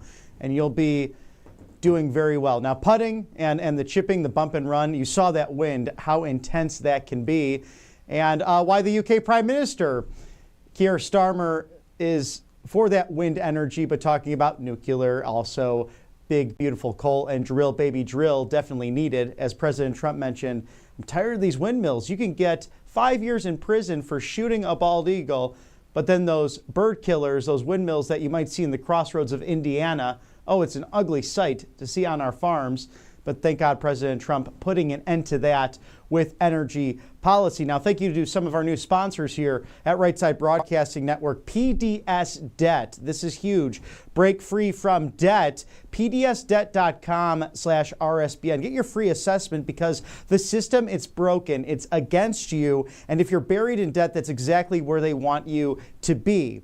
Big banks profit when you're desperate. The creditors get you when you lose, when you're up against the ropes, and it's stressful, quite frankly. It's times where even President Trump mentioning he was $900 million in debt, and the guy down the street was $900 million richer, but he found his way out of it with perseverance and by knowing how to use that money to work to your advantage. PDS Debt helps you break free from credit card debts, loans, cards that might be creating that high interest rate that you just don't want on your name and on your record. It's your future. So PDS Debt goes beyond the numbers to understand your unique financial situation and craft a plan so that you can get yourself out of debt. Now, there's no minimum credit score required, which is hugely helpful in these situations. They're here to help you save more, pay off that debt faster, and save that hard-earned money, putting it back where it belongs in your bank account. Now, PDS Debt is an A+ rated bureau by the Better Business Bureau, so the Triple B, really boasting thousands of 5-star reviews on Google and holds a 5-star rating on Trustpilot. It's very simple as to why. It's because PDS Debt has helped hundreds of thousands of people get out of debt. So go to pdsdebt.com/RSBN. You're 30 seconds away from being debt-free. Get all of your pdsdebt.com/RSBN information right now. Again, pdsdebt.com/RSBN. It's secure. You get the free quote and some peace of mind. And again, does not affect the credit score and does not have to do really anything with it as you get the free assessment. So might as well take a look now if you need that break from debt. pdsdebt.com/RSBN and also angelpaste.com. We know them out of Spring, Texas. They're Christian owned and they hire veterans. They're focused on the MAHA agenda, Make America Healthy Again. Experience the miracle today with the original Miracle Cream. And you've seen me try it at the network here. I've put it on my hands and it was glowing. I get the dry skin from time to time. Really enjoyed using the Miracle Cream. There's the orange option, which is vitamin C infused, non-GMO, no chemicals. They also have a natural mosquito repellent and facial spray. So whether it's a guy or a gal, you want to paint the town red and look the best you can, it's angelpaste.com. Again, Christian owned. They hire veterans. They're in the Houston Metroplex of Spring, Texas, just off the Gulf of America. Thank you to angelpaste.com for your sponsorship of Right Side Broadcasting Network's Live Desk. And we will be with you today for roughly the next 2 hours, unless there's any breaking news.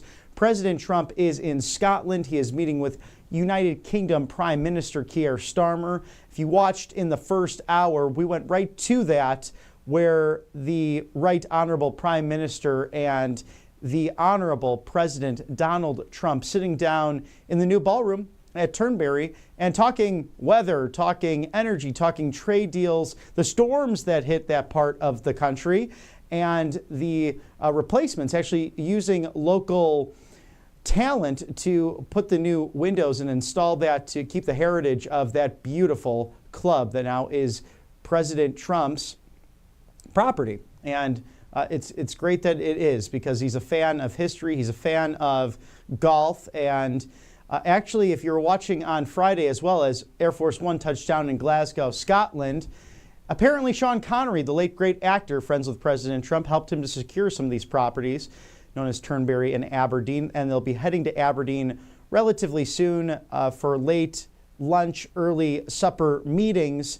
to discuss more of trade, energy, independence, and how the two great nations can remain connected together. Because since post-revolution and the War of 1812, we really have been hand in hand with our friends from across the pond. We had some differences way back when in the late 18th and early 19th century, but we've been unified on countless different topics when it comes to especially international security and new and big and bolder trade deals, perhaps greater than ever before, as President Trump and Prime Minister Starmer have signed several recently, whether it be in the United States or in the G7 in Alberta, Canada, just weeks ago, last month in June, before President Trump ended the 12 days war between Israel and Iran. And he mentioned that during the press gaggle there with those in the United Kingdom press pool and also the American press and international press, asking some questions this afternoon in Scotland, morning stateside, that this is really an unprecedented, beautiful golden era for both nations, for countless numbers of deals and countless things to get to as we are giving you the latest news from President Trump's trip to Scotland. Stick with us over the course of the next couple of hours, touching on countless issues, including $750 billion, a new trade deal with the European Union. And that was discussed last night and agreed upon by the European Union President Ursula von der Leyen from Germany. And this is also on the heels of the Patriot missiles going to the Ukraine via NATO purchasing them, but really being supported by the European Union in this process. And President Trump shifting somewhat on foreign policy there, but as a result of the discussions with Russian President Vladimir Putin and the fact that he's discussing peace, but his words are different than his actions, because he'll talk to President Trump as our president has put it, and then strike a civilian apparatus within Ukraine, like nursing homes. And it should not happen. The killing has to stop. You have over 1 million Russians who have died. In fact, 7,000 on either side dying a day, civilian and military. And really what it's in is a stalemate of two people who absolutely hate each other, whether it be Vladimir Putin and Vladimir Zelensky. And the only thing they have in common is truly their first names. And it's sad because both cultures are extraordinary, whether the Ukrainian people or the Russian people, and they're stuck with two terrible leaders and truly egomaniacs. And President Trump stated that if Putin cannot come to the table for peace, then sadly sanctions have to hit the Russian Federation and secondary tariffs at that 100% rate. So we'll watch for that as the UK Prime Minister and President Trump will be going to Aberdeen, and actually President Trump to meet the first time the Scottish First Minister. So they'll have discussions today over in Aberdeen, and we look forward to bringing you anything across the table there. Now, Vice President J.D. Vance is in Ohio touting the one big, beautiful bill. So that's on his docket for today to talk not only manufacturing and the structures of that, but $92 billion going into neighboring Pennsylvania, the Commonwealth, whether it be energy, independence through the coal, the nuclear, and getting rid of the wind technology because we can't recycle it. It's not exactly good for conservationists and environmentalists alike because it's literally killing species of birds in the process. So one thing I hate, if I ever drive back from the Atlanta area to Chicago, you go through the crossroads of Indiana, and my goodness, those southern Indiana farms are beautiful, but they're riddled with Chinese Communist Party / General Electric, once a great American company. They're coming around a bit more again, but they have a bunch of globalists there that wanted to play ball with the Chinese Communist Party that does not have the wind technology, but rather sells it to the world. And you cannot recycle these things.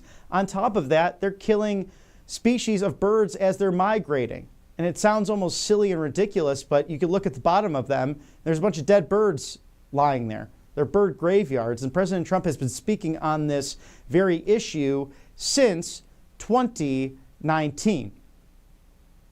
So it's not a good technology. It's really, you want an above all approach to things, but why not beautiful coal? Why not drill, baby, drill? Why not fracking? And why not natural gas? Why not nuclear energy? As the good, right honorable Prime Minister endorsing that as well. And President Trump stating, I really like Kier. I like Nigel Farage. He's a friend of the network as well, as they battle for the heart and the soul of minds in the United Kingdom. One's a little bit conservative, one's a little bit liberal. You saw a masterclass in President Trump's ability to negotiate regardless of ideology. And even the right honorable Prime Minister speaking to that, saying that the history of our two great nations and wanting them to thrive together in these trade agreements, President Trump could not be happier with his counterpart in the United Kingdom. So a lot of information to digest and dissect there as some ongoing conversations taking place, but the overall approach, secure borders, something that it looks like the Prime Minister is now endorsing because of the migrant crisis within the United Kingdom, especially Scotland. We saw the marches over there for the weekend. We saw the people gathering by President Trump's motorcade, and the crowd that showed up, it's larger than any Democrat or communist rally you'd see stateside, whether it's crazy Bernie Sanders or AOC or that Crockett, Jasmine Crockett from Texas. She's a real class act. It's great to see the Scottish people. They've always fought for independence and liberty, going way back to the 13th century. You think of Robert the Bruce and William Wallace, people that have fought for life, liberty, the pursuit of happiness for countless generations, all leading up to this extraordinary moment that we were born for such a time as this. And thank you to our sponsors at Right Side Broadcasting Network, allfamilypharmacy.com/RSBN. This is not a luxury anymore, but rather your go-to. And now Michael Kunzler, the co-owner of this fine organization, tacking on another 25% off. So go with code RSBN10. You get the regular 10% off. But if you scan the QR code now and take your entire order of ivermectin, hydrochloroquine, methylene blue, NAD+, and 200 essential medications, antibiotics, emergency medical kits, and it doesn't have to be all of them, even if it's just one medication, you'll get 35% off total. So scan that QR code now, RSBN10, 10% off. Michael Kunzler, the great co-owner who is on this network often, roughly once a week, to talk about making America healthy again and protecting the health of you and your family members, throwing on another 25% off. And there's no end in sight, but I would act today. It's good to do in the summertime as you're traveling. All of these medications, very easy to take via plane, train, or automobile. The meds you trust delivered right to your door. No red tape, no bureaucracy. If you don't have insurance, that's okay. These doctors, these healthcare providers, these nurses, these pharmacists are patriots who are tired of the PBMs and the insurance companies that own pharmacies who double dip. They're tired of the pharmacy down the street that does not want you to have ivermectin, hydrochloroquine, methylene blue, these life-saving medications that have proven to stand the test of time against bacterial and viral infections. It can mean the difference between life or death. So allfamilypharmacy.com/RSBN, your go-to right now. Thank you for sponsoring us here on the right side of history. And mypillow.com/RSBN. The free shipping sale. It is the My Cross. Save 50% on Mike Lindell's cross he wears proudly every day. It was once the worst execution tool in all of human history. The Romans implemented it to scare people. I've walked along the Appian Way where they would literally torch Christians in the early church with tar after being crucified to light the way of the Roman roads. How brutal to think about. And now it is our symbol of glory. It's almost a mocking towards the Roman Empire that they are now gone. They have not been outlasted by Christ's kingdom. And that's what we have because of his gift, his glory, his sacrifice. Mike Lindell embodies all of that, especially second chances and giving back to his fellow man. MyPillow bed sheets as low as $24.98. How about those multi-use MyPillow 2.0s? It's better than any lunch deal out there. Less than $10. $9.98 for the With God, all things are possible. A great reminder as you rest your head at night. How about the land of the free with Lady Liberty in the beautiful New York Harbor, or just a regular color of red, white, or blue, perhaps pink or gray, whatever matches your beautiful sheets and your mattress. Support Mike Lindell and Right Side Broadcasting Network now by shopping at mypillow.com/RSBN and promo code RSBN. Call today. Don't delay. 800-836-7566. He's the purveyor of free speech, defender of election integrity, and all-around great guy. Thank you to Mike Lindell. And now we have playback from Vice President J.D. Vance. He's in the Buckeye State, his home state, touting the One Big Beautiful Bill Act signed into law on the 4th of July by President Trump. Let's take it there now. This bill is coming back to life under the leadership of Donald J. Trump. And, here's the story. You drive down the road, you drive past a beautiful factory, and you know someone who built a life in that factory. You know a grandfather, a father, a cousin, an uncle, somebody whose American dream was provided by the wages and the dignity built in that factory. And just as sure as you knew somebody who built a life in that factory, you remember the day that it was announced that that factory was going to close its doors. And it almost seemed like a week after that factory announced it was going to close its doors, another factory in Mexico or China or somewhere else in the world, that factory was going to open up. And we're all smart enough to realize exactly what was happening. Every time they closed a factory in our hometown, another factory opened up in a foreign country. And if you were anything like me, you'd ask, why the hell is this happening? Why has this happened to great American industry, to great American workers, where we are closing down in the United States and opening up in some foreign country? And the answer, my friends, is because we had a generation, and I hate to say it, it was in both parties, a generation of failed politicians who rewarded businesses for opening up factories overseas and penalized businesses for building right here in the United States of America. And under the leadership of Donald J. Trump, we have turned that stupid logic right on its head. We are going to reward companies for investing in the United States of America, and we're going to punish companies for building in China and Mexico.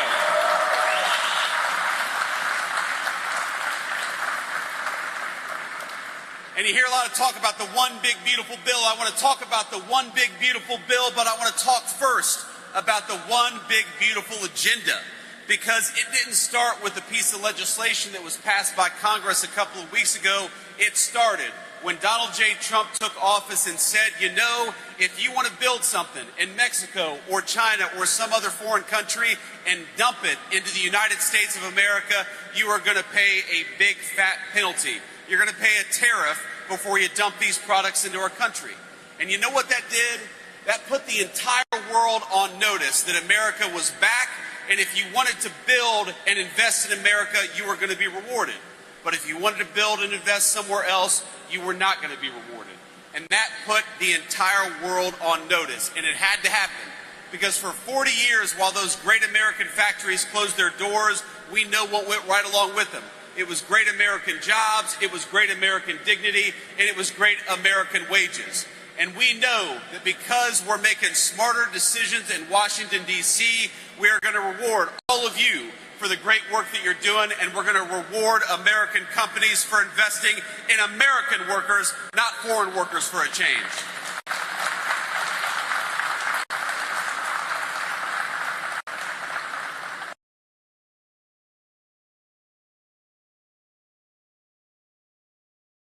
Companies to access American markets, that was step one.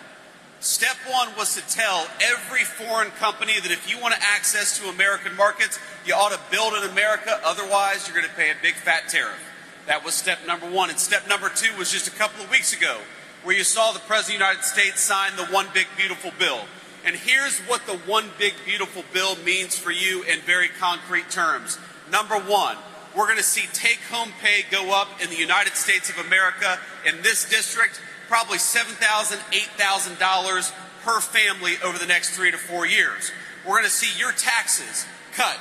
If that big, beautiful bill hadn't passed, you all would have gotten a tax increase to the tune of thousands of dollars to each and every single one of you. and we happen to believe that you all work very hard for your money.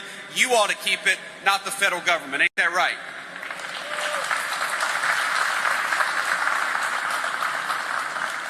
That one big beautiful bill makes it easier to invest in American energy and American energy workers, because if you want to build and manufacture great American steel, we all know that it helps to have cheap, reliable American energy to build that steel with. So we're going to invest in American energy workers. We're going to drill, baby, drill. We're going to stop buying oil and gas from foreign countries, and we're going to buy it right here at home in Ohio and Pennsylvania.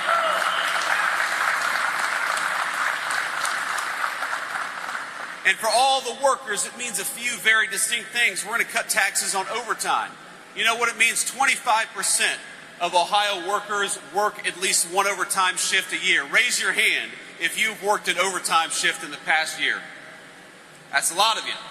And every single one of you, when you work an overtime shift, the federal government is not going to take a dime at that overtime pay, because if you're spending hard hours away from your family, the federal government ought to keep its hands the hell out of your pocket when you're doing it. And that's one thing the big, beautiful bill changed. You hear Mike talk about no taxes on tips. I know you guys are not tipped workers, but I know you rely on a lot of folks who are tipped workers. When you go to a restaurant and you have a single mom who's busting her ass, working 40, 50, 60 hours a week, I don't think that she ought to have to pay taxes on those tips that she gets for a hard day's work. So the one big beautiful bill eliminated taxes on tips for our servers and for a lot of other folks as well. That's something that's going to benefit communities right here in northeastern Ohio.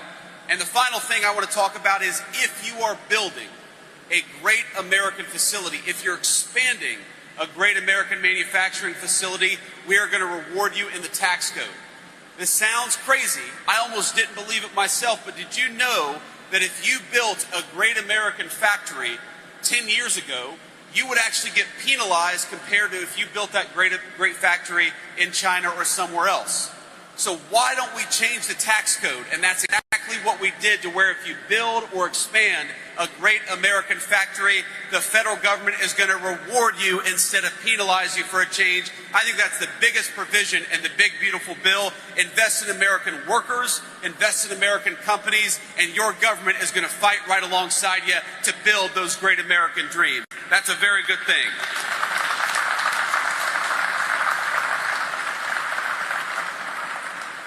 And you know, in some ways, my friends, it's so simple. It is so simple. You need a government that works for you for a change.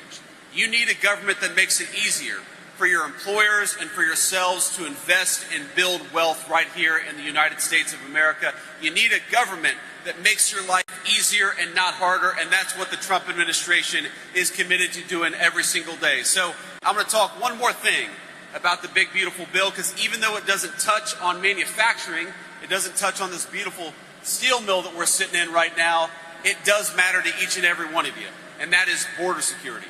How many of us know somebody who has lost a relative, a son or a daughter, a mom or a dad, to the fentanyl that the Mexican drug cartels bring into this country, to the poison that we allow foreign criminal organizations to bring into our country? And so the big, beautiful bill includes billions and billions of dollars to secure our border, to deport those criminal migrants, and to allow the United States to take control of its country once again and kick those drug cartels the hell out of the United States of America. That's a very important thing, too.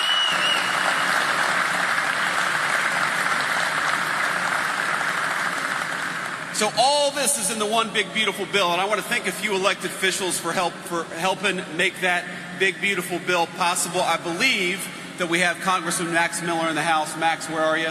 There's Max. Thank you. I didn't notice you with the hat. Max was a critical part of getting that legislation across the finish line. I believe we also have Congressman Michael Rulli. Mike, good to see you, man. We appreciate you. And though she's working in the State House and not in Washington, D.C., I believe we have State Senator Jane Timken. Jane, thank you for everything. It's good to see you, my friend.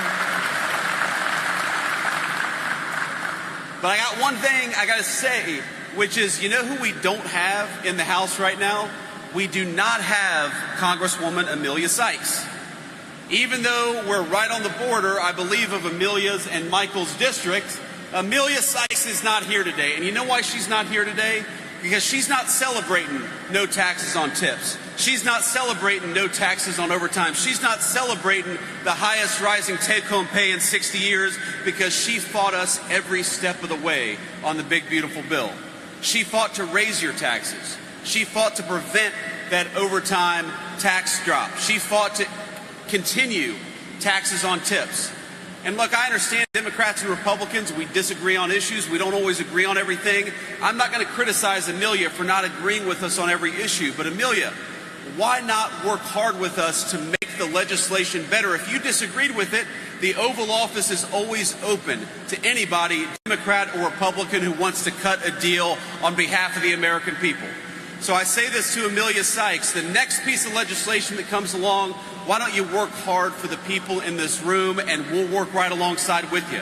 Why don't we have a Democratic Party, my friends, that instead of trying to tear down Donald J. Trump, works with Donald J. Trump to build up this great American company and great American community. Let's have Democrats and Republicans doing their job for a change, and not just a Democratic Congresswoman who would rather attack the President of the United States instead of build something great for this community in northeastern Ohio. So, Amelia, the door is always open, and next time we would love to have you celebrating the next great legislative accomplishment for northeastern Ohio, but you've got to vote for it next time.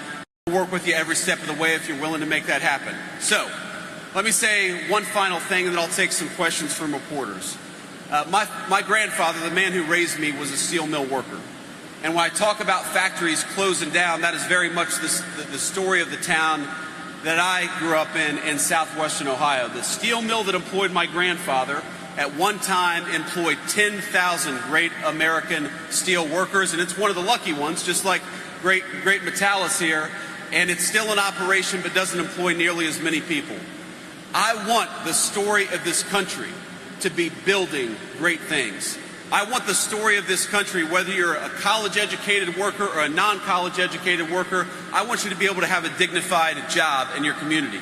If you've got a grandchild or a child who's graduating from college or graduating from trade school, I want them to be able to build a great life right here in northeastern Ohio. How many of us know relatives who've moved away from these great communities because they felt like there wasn't a good life to be built here? Under Donald J. Trump's leadership, here's what I commit to you. We're going to fight every single day to help you build the kind of life that you're proud of, to make sure you've got a dignified job, and make sure that you're paid an honest day's wage for an honest day's work. It is time for you to have a government that works for you instead of against you for the next 3.5 years the Trump administration promises. That is exactly what we're going to do. Thank you. God bless you. Thank you for the work that you do, and thank you for having me here in northeastern Ohio. God bless you all.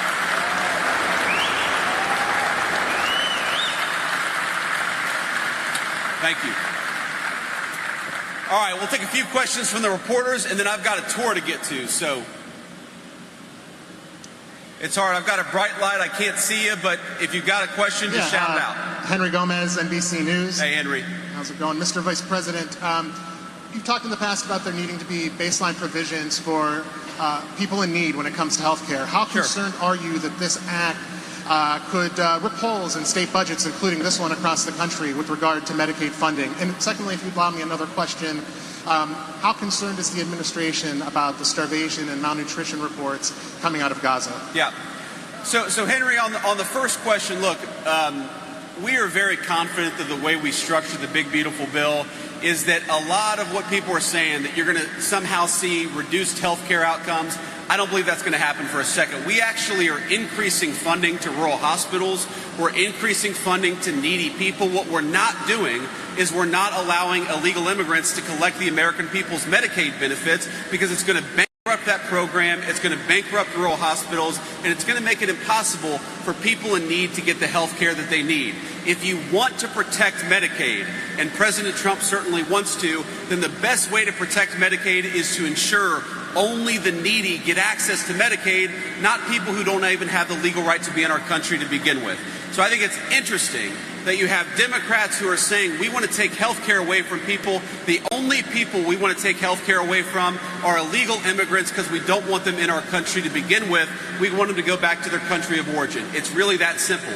And when you do that, you protect Medicaid for generations to come, which I know a lot of people, Henry, who depend on Medicaid. We want to make sure they've got access to Medicaid, but you need smart politicians in Washington who are fighting to protect that program, and that's what we did with the One Big Beautiful Bill. It's another reason why I'm so disappointed that Congresswoman Sykes wouldn't vote for it, wouldn't even work with us to work on some of those provisions, because she certainly would have found an open door to the White House. And the second question you asked, Henry, I think was about Gaza, about the starvation in Gaza. Look, the President said this today. He said it yesterday. He's been very concerned about this. We are very worried about the humanitarian problem in Gaza. We see a lot of starving children. We want to make sure they get food. We also want to make sure that the thugs in Hamas that are preventing them from getting food are stopping that process. So we got to get food to the neediest people. We've also got to make sure that Hamas gets the hell out of Gaza and lets the food come into that terrible, terrible situation, because I don't know if you've all seen these images. You've got some really, really heartbreaking cases. You've got little kids who are clearly starving to death. Israel's got to do more to let that aid in, and we've also got to wage war on Hamas so that those folks stop preventing food from coming into this territory. And Henry, you know, it's an interesting thing, because you'll have people say, well, you know, we got to let more food aid into Gaza, and we do. And I know that our Israeli friends feel like it's kind of unfair, because they're waging war against Hamas. They would, of course, love to have food come into Gaza to prevent this terrible starvation. And they say, well, you got to hold Hamas up to the same standard. Let's be honest. Hamas is a terrorist organization. If we ever count on Hamas to get food into Gaza, you're just going to have more starving kids. So it's up to the Israelis and up to the Gulf Arab states to take some initiative and help these starving kids. We've got to do it. It's a terrible situation, and it's got to stop. The president said this much just a couple of hours ago. Next question.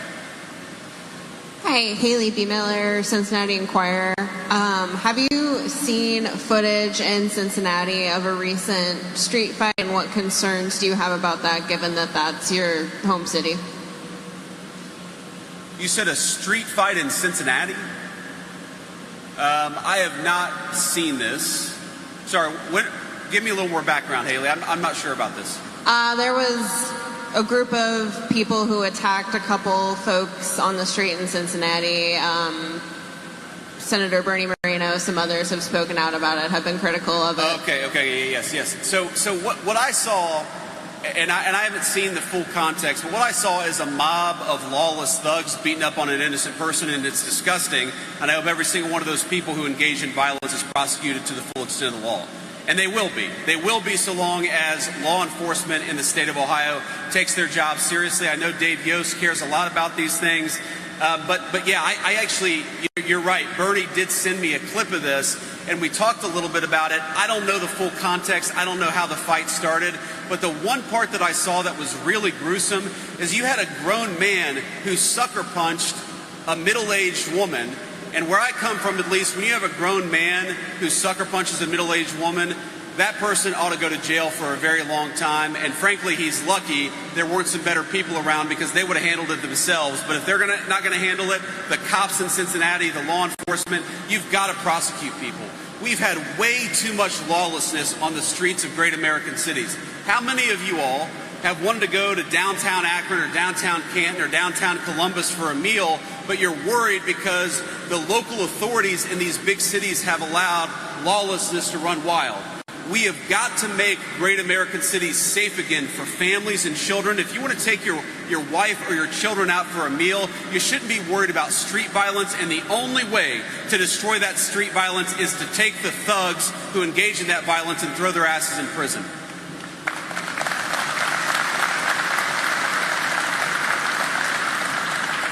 Thank you, Mr. Vice President, for being here. This is Rebecca Downs with the Daily Signal. I'm the Ohio correspondent. And I noticed you had a message for Amelia Sykes. Representative Marcy Kaptur is another congresswoman in Ohio who is very vulnerable for re-election. I'm wondering if you think their vote against this bill will come back to hurt them in the midterms? And also, if you could speak to how the Republican Party is using the bill to help them in the midterms for 2026. Well, I think the way Republicans are using it to help us is pretty simple. We think this is a great bill for the American people. We think it's great for the incredible American workers that I see smiling up at me right now. They're getting a little hot, I can tell, but we're having a good time, and the bill is good for them.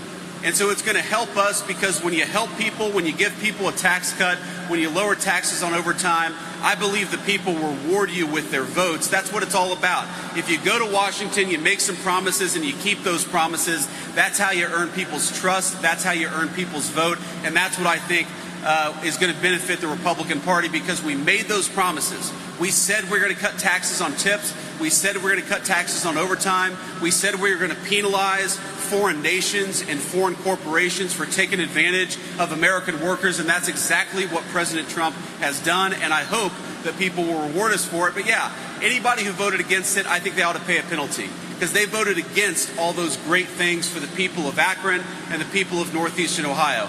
You know, Marcy's, I guess her district is in northwestern Ohio, but you've got a lot of manufacturing and a lot of energy workers in northwestern Ohio that would have benefited from her yes vote. And here's the last thing I'll say about this. The craziest thing is, if you're a Democrat and you don't like this legislation, then come and talk to us. Make some proposed changes. Tell us, you know, this provision isn't so good. We'd like to change it a little bit, and if we change it, then I could get to yes. This is the process of government. And these guys didn't even come to the White House and try to make their concerns known. They didn't try to make the legislation better. They just attack, attack, attack, attack. All they care about is impeaching Donald J. Trump. They don't care about whether your groceries go down. They don't care about whether you get a raise. They don't care about whether you have a job next year. Their obsession in government is letting illegal aliens into this country and attacking Donald J. Trump. I don't think the American people should reward that broken style of politics, and I don't think they're going to come November of 2026.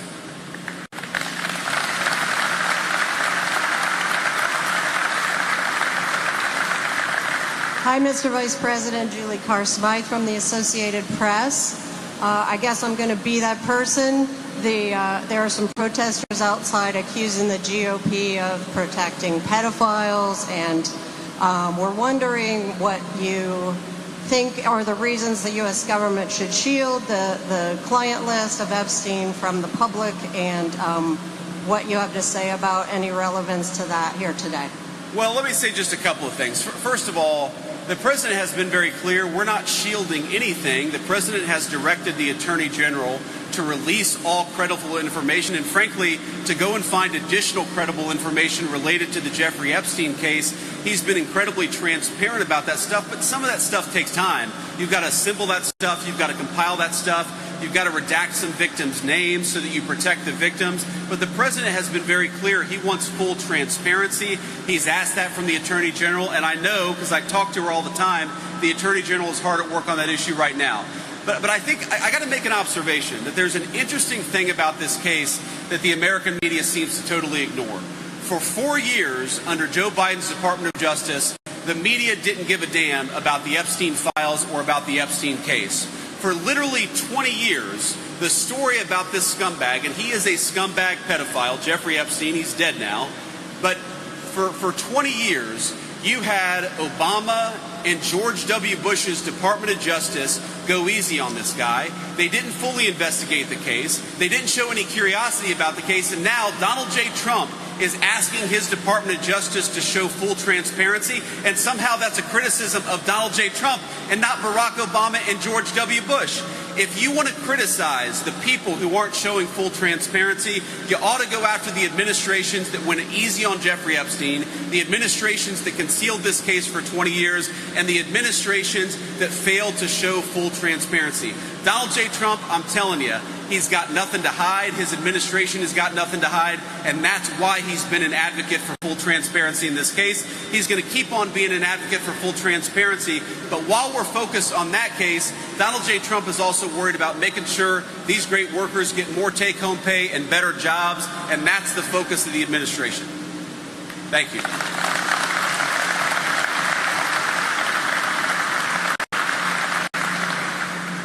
Hi, I'm Morgan Trout with News 5 Cleveland.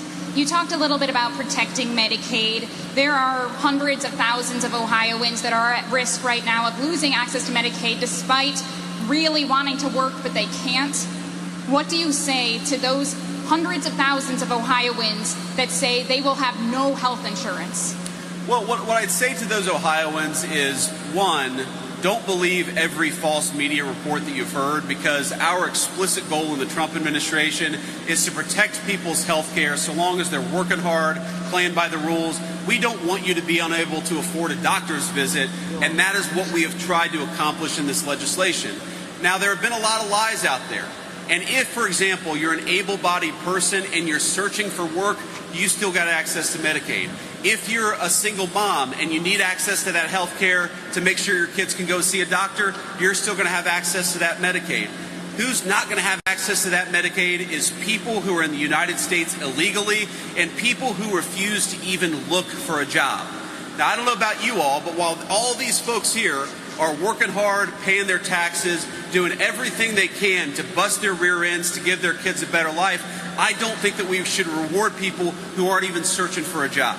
And I think that's a very simple principle, that so long as you're trying to get a job, so long as you're in this country legally, we're going to make it possible for you to afford a doctor. That is the principle that drives us, and that's the principle that you're going to see in the Trump administration's policy over the next 3.5 years. So what I'd say to people is, if you're looking for work, we're going to help you look for work. If you're looking for a job, we're going to try to make it so there are better jobs available to you. But so long as you're working hard or trying to find a job, you are not going to suffer because of this policy. That's our commitment to you, and that's what we're going to fight to make happen.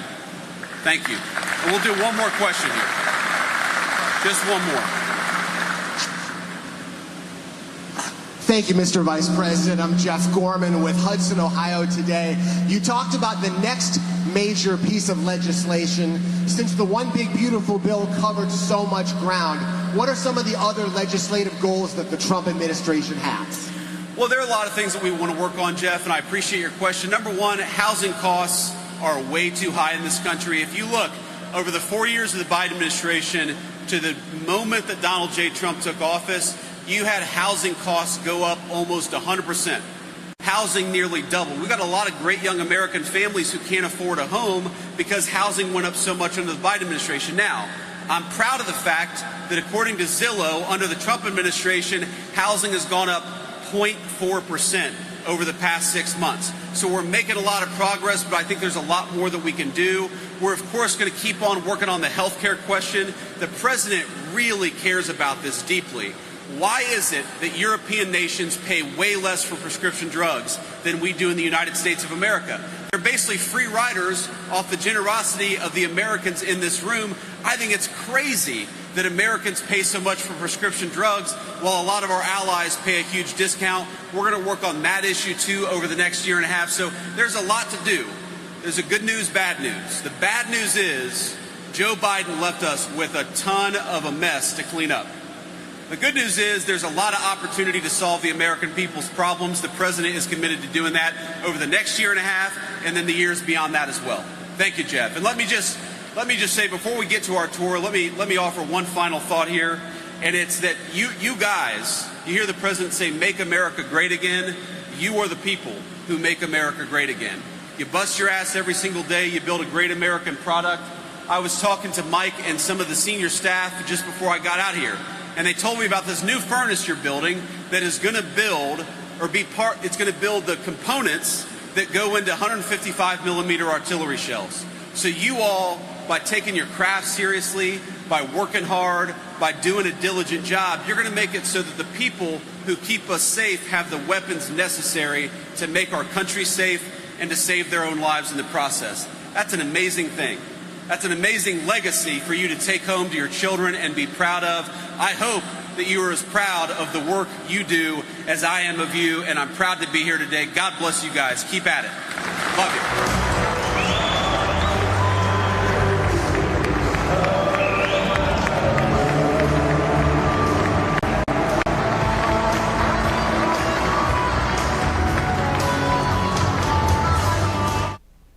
And the great Vice President J.D. Vance in his home state, the Buckeye state of Ohio, touring those facilities, manufacturing plants.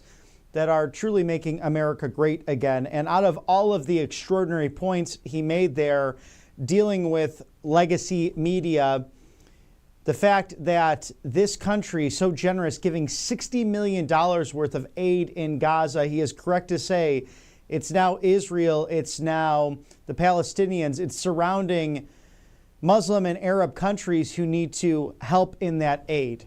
This nation is by far generous. And as your kids return to college campuses this semester, remind them of that, because we know there's left-wing lunatics that are somewhat teaching at these fine facilities and corroborating a different narrative that is just simply false. You can debate and dialogue, that's always good, but America is the most generous civilization that has ever existed, and it's thanks mostly to the taxpayers who give of their own time, treasure, and talent on a regular basis, but other choices you don't have. The federal government is giving aid to Gaza and helping those who are in a starving, terrible situation, all brought on upon by the Auto Pen administration and what happened October 7th of 2023. That's just facts. So we like to stay on the correct side of history here and share that with you, as our sponsors are very generous to us to keep us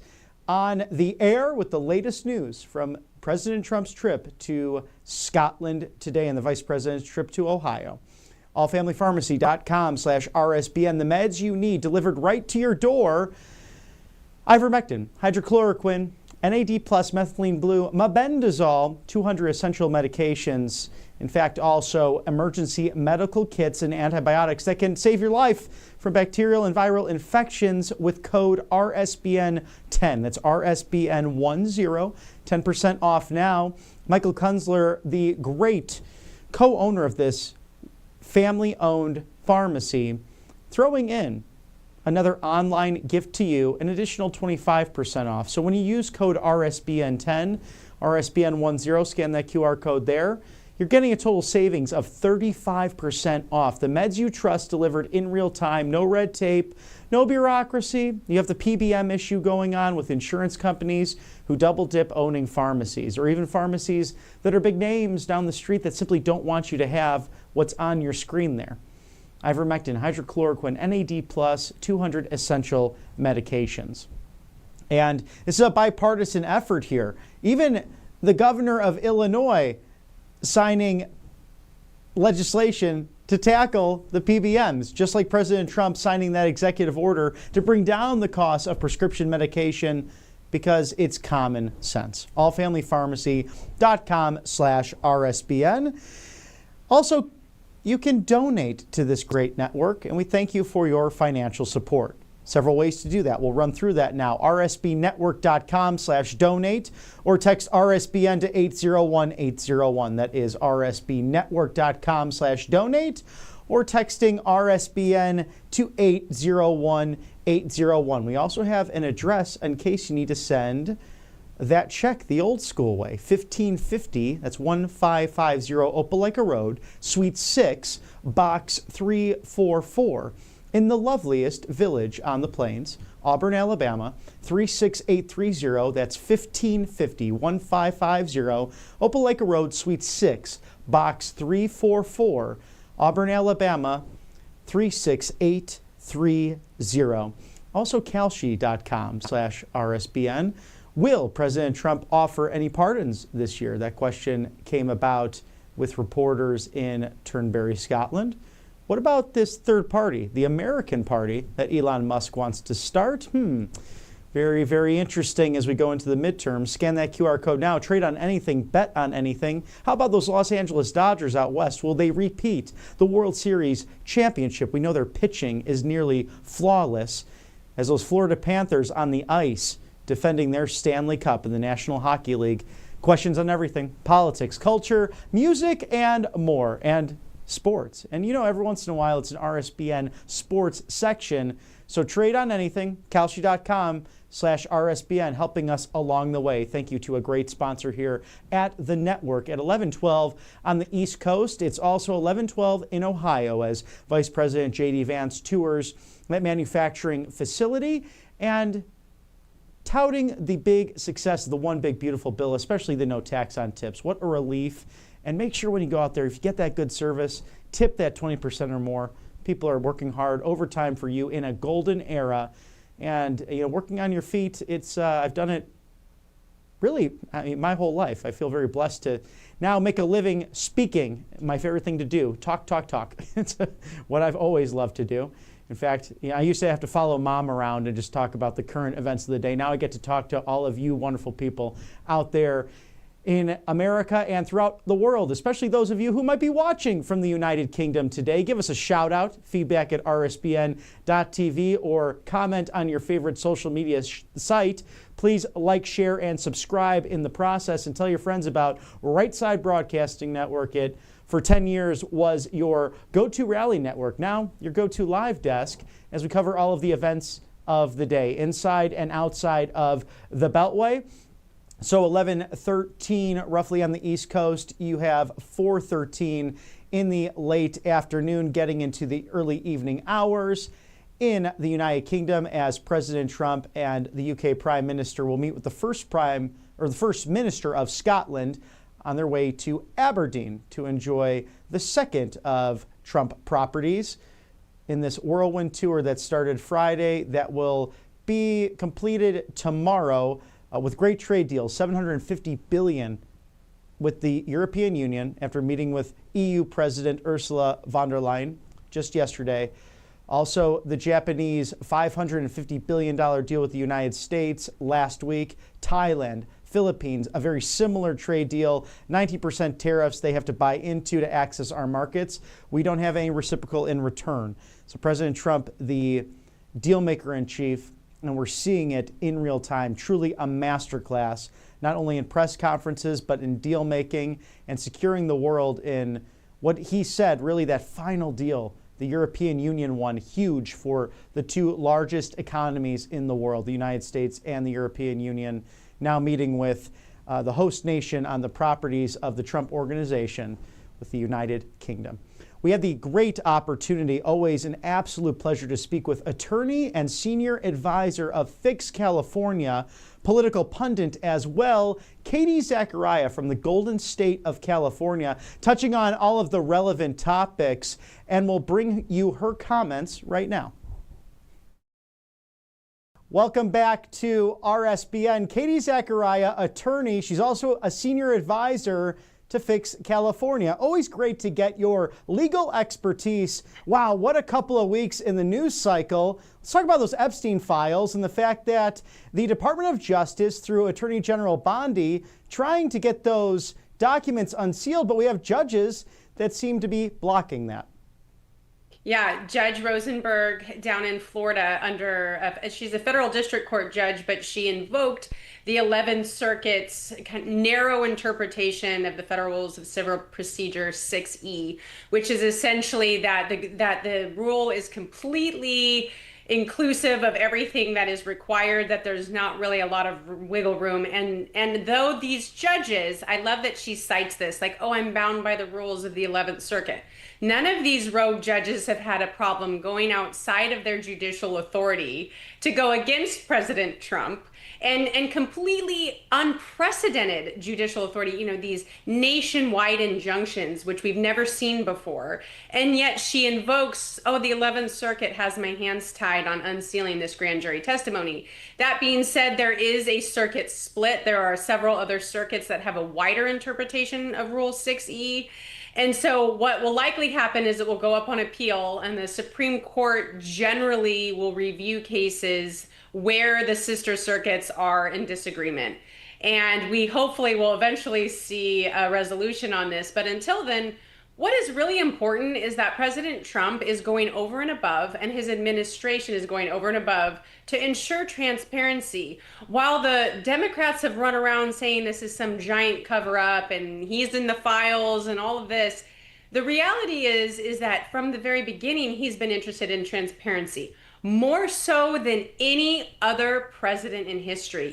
Obama, Biden, all of these presidents had the opportunity to unseal, for instance, the Martin Luther King Jr. assassination files, the JFK files, the Robert F. Kennedy files, and none of them were unsealed. So President Trump has been very consistent, and the Epstein situation is no different, but the Democrats want us to focus on Epstein and not focus on the fact that we have Obamagate coming out with the Russia hoax. And President Trump on his way to Scotland of this recording, and he mentioned that about former President Bill Clinton was on that Lolita Express at least 28 times, and now we're nearing that August 11th anniversary 27 years ago in 1998 when he finally admitted to the American people that he had an inappropriate relationship and, in fact, an affair with the White House intern. We know that story with Monica Lewinsky.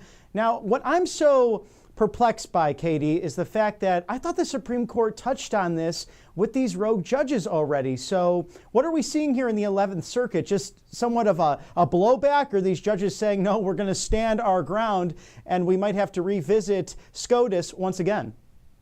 Well, this Judge Rosenberg is using the rules to protect the unsealing of the grand jury testimony. So it's kind of the reverse. What's interesting is the judges will invoke the rules when it benefits them and push the rules when it doesn't, when it doesn't benefit them. Basically, what they're doing is anything that could help President Trump show transparency, they're going to block. And it doesn't matter which way they decide. We're going to either say we don't have the authority or we're going to exercise authority that we don't have. So the 11th Circuit is constrained on Rule 6E. I went back. There are a few cases that support her opinion. I think the administration also, in review of this, agree on that. Again, 11th Circuit is different from the 2nd Circuit and the 7th Circuit, which have a wider interpretation of 6E.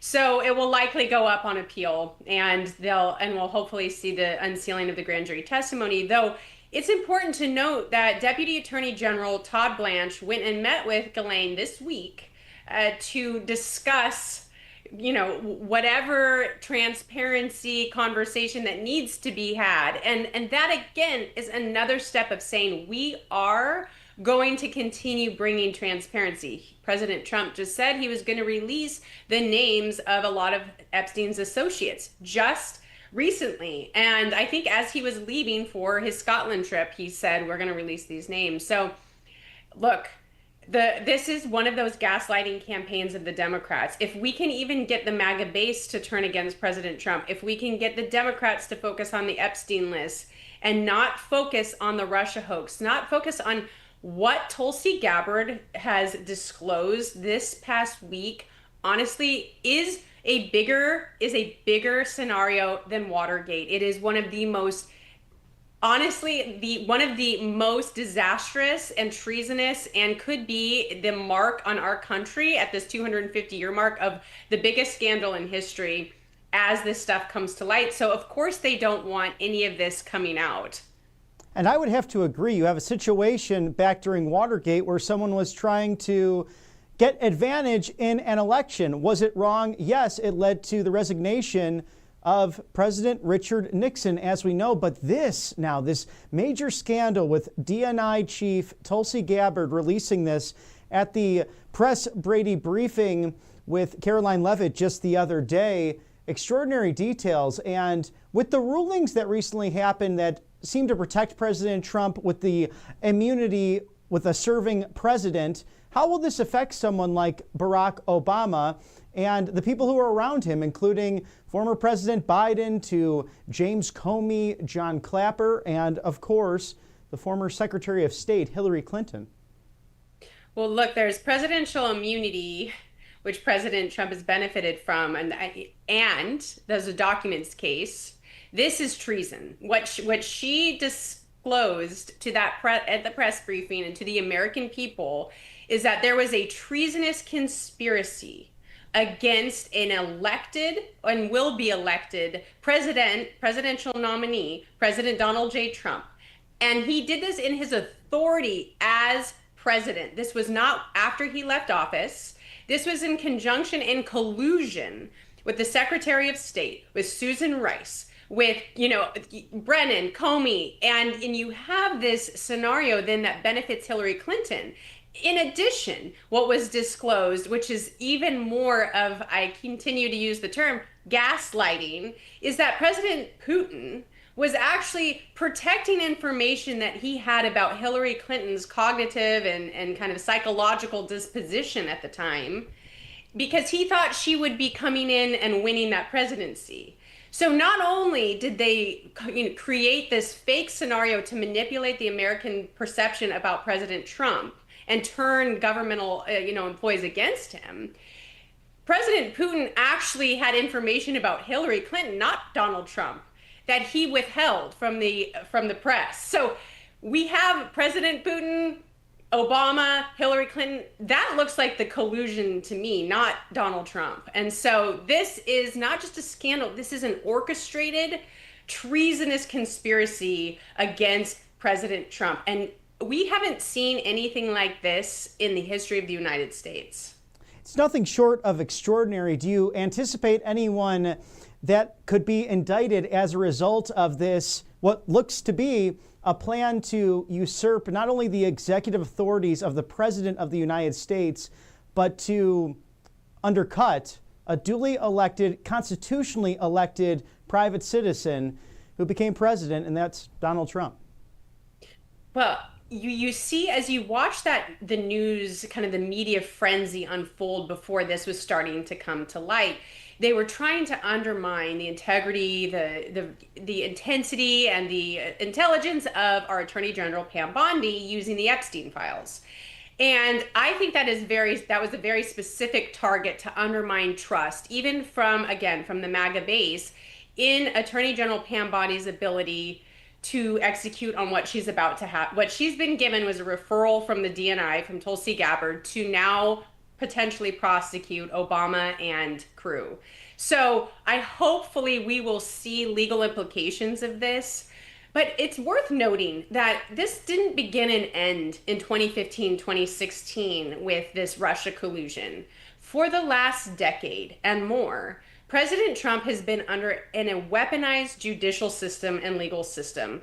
And it started with the Russia hoax. And then we went into the Ukraine call that Adam Schiff peddled using his position on the Intelligence Committee. And then we had the double faux impeachments. We had the January 6 claims that that were, as we've now seen, was another hoax. You have the 2020 election that's still in question. And then the next 4 years, President Trump is under a complete weaponized judicial system nationwide. You had the Fani Willis case, you have Letitia James, you have Alvin Bragg, and the documents case and the raid at Mar-a-Lago. This is just the beginning of exposing that the DNC has colluded for a decade against one person, which is President Donald J. Trump.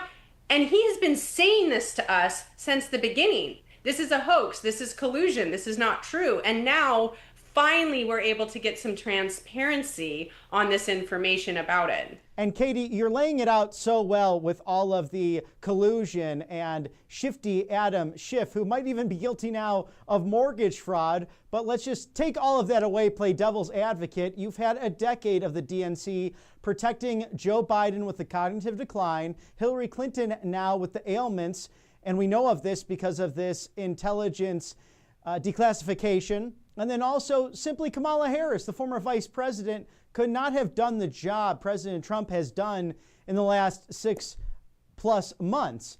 And now, as of this recording, President Trump on his way to Scotland to meet with UK Prime Minister Kier Starmer. And they've made some great trade deals in the last several weeks. And they seem to really work well together, considering you have a free market capitalist in President Trump and a socialist in Kier Starmer. Yeah, President Trump has shown just this unrivaled energy to produce results for the American people. And the reciprocal tariffs, the trade deals, the over $2 trillion in investments from foreign countries into the United States is not just this small earmark. Oh, President Trump's been successful in his first 6 months. Actually, this type of investments, these reciprocal tariffs, these types of deals that he's striking for the United States, these are the things that are going to be in the history books 50 years, 100 years, 200 years down the road as we look at it, what reshaped, what reinvigorated the American economy. And all of us can remember as Joe Biden was declining in office, and we had the botched Afghanistan withdrawal, we had high inflation, we just had this really chaotic and very, very incompetent 4 years. And the market was at an all-time low. People were stressed. Finances are tight. And Kamala Harris would have done more of the same. And if, you've seen now, and I love the CBS, that they're having to pay for their doctored video because she couldn't actually deliver, even in a pre-recorded moment with CBS for 60 Minutes, she couldn't even deliver something cohesive for the American people. And just the juxtaposition of President Trump working harder than any other president. That man works around the clock. I think he's up at 4, goes to bed at 11, 12, back up at 4, working. I don't think we've seen a president work as hard as he's worked, including his, real encouragement of Congress to stay in session so he can deliver more results for the American people over what would usually be summer recess. So to your point, these trade deals, he's able to take people of whom might not agree politically from different countries, different backgrounds, and he's able to bring people to the table. China, we saw massive success what he's done with Xi Jinping and the China reciprocal tariffs, and really holding them and their feet to the fire on the fentanyl situation and the manufacturing of the precursors. So there isn't anything on a deal front that President Trump can't do.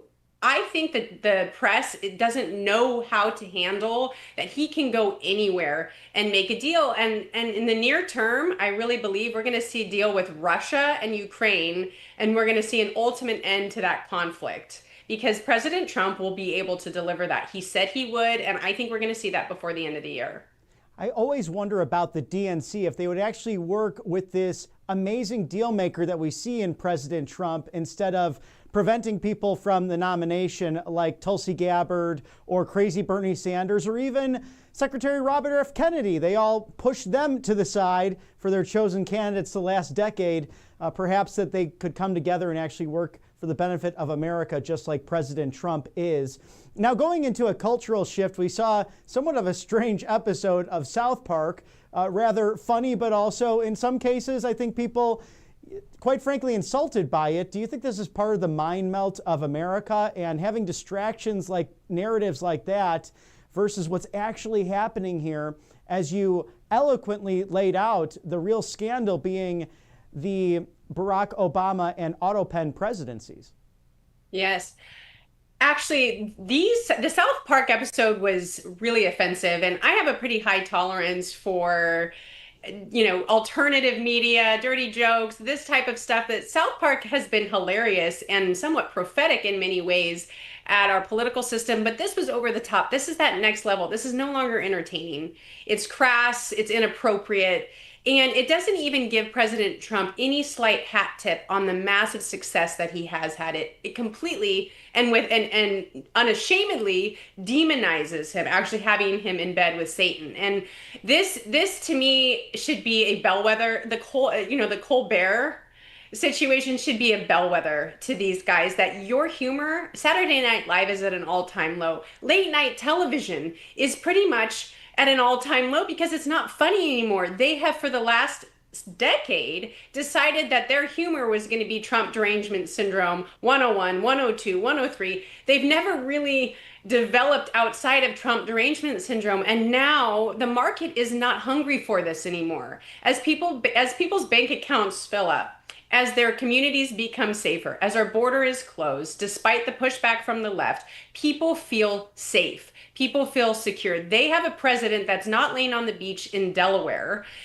taking a historic amount of vacation days and in clear cognitive decline. We have a president who's working deals for the United States of America, who's making our education system better, our criminal justice system better, our relationships with other countries better. So this type of humor is not well received anymore. And I think South Park, as much as they've been able to push the envelope, is going to suffer pushback for this because it's at some point read the room and start adapting to what people enjoy. And this isn't it anymore. And that's why I tell my friend Jimmy Kimmel, we had time, but then we ran out of it because we have Katie Zachariah. She spits truth and lays it out for everyone in such a great, eloquent way. Attorney Katie Zachariah, the senior advisor to Fix California. You're always welcome back to Right Side Broadcasting Network. Thank you for your time. Thank you so much. Great to have Katie's in-depth analysis there on countless topics. What you're seeing now is moments ago, Vice President J.D. Vance, he has been touring this manufacturing facility, this plant in the Buckeye State, his home state of Ohio, as President Trump is going from Turnberry to Aberdeen in Scotland, roughly a 40-minute trip by car there. So both your president and vice president working to strengthen and secure economic deals and the results of things like the One Big Beautiful Bill and the factories, the manufacturing facilities that we need. Giving a speech moments ago, if you've been with us during our coverage in Ohio, the vice president touching on the people that work very diligently to make our country operate in such an extraordinary way.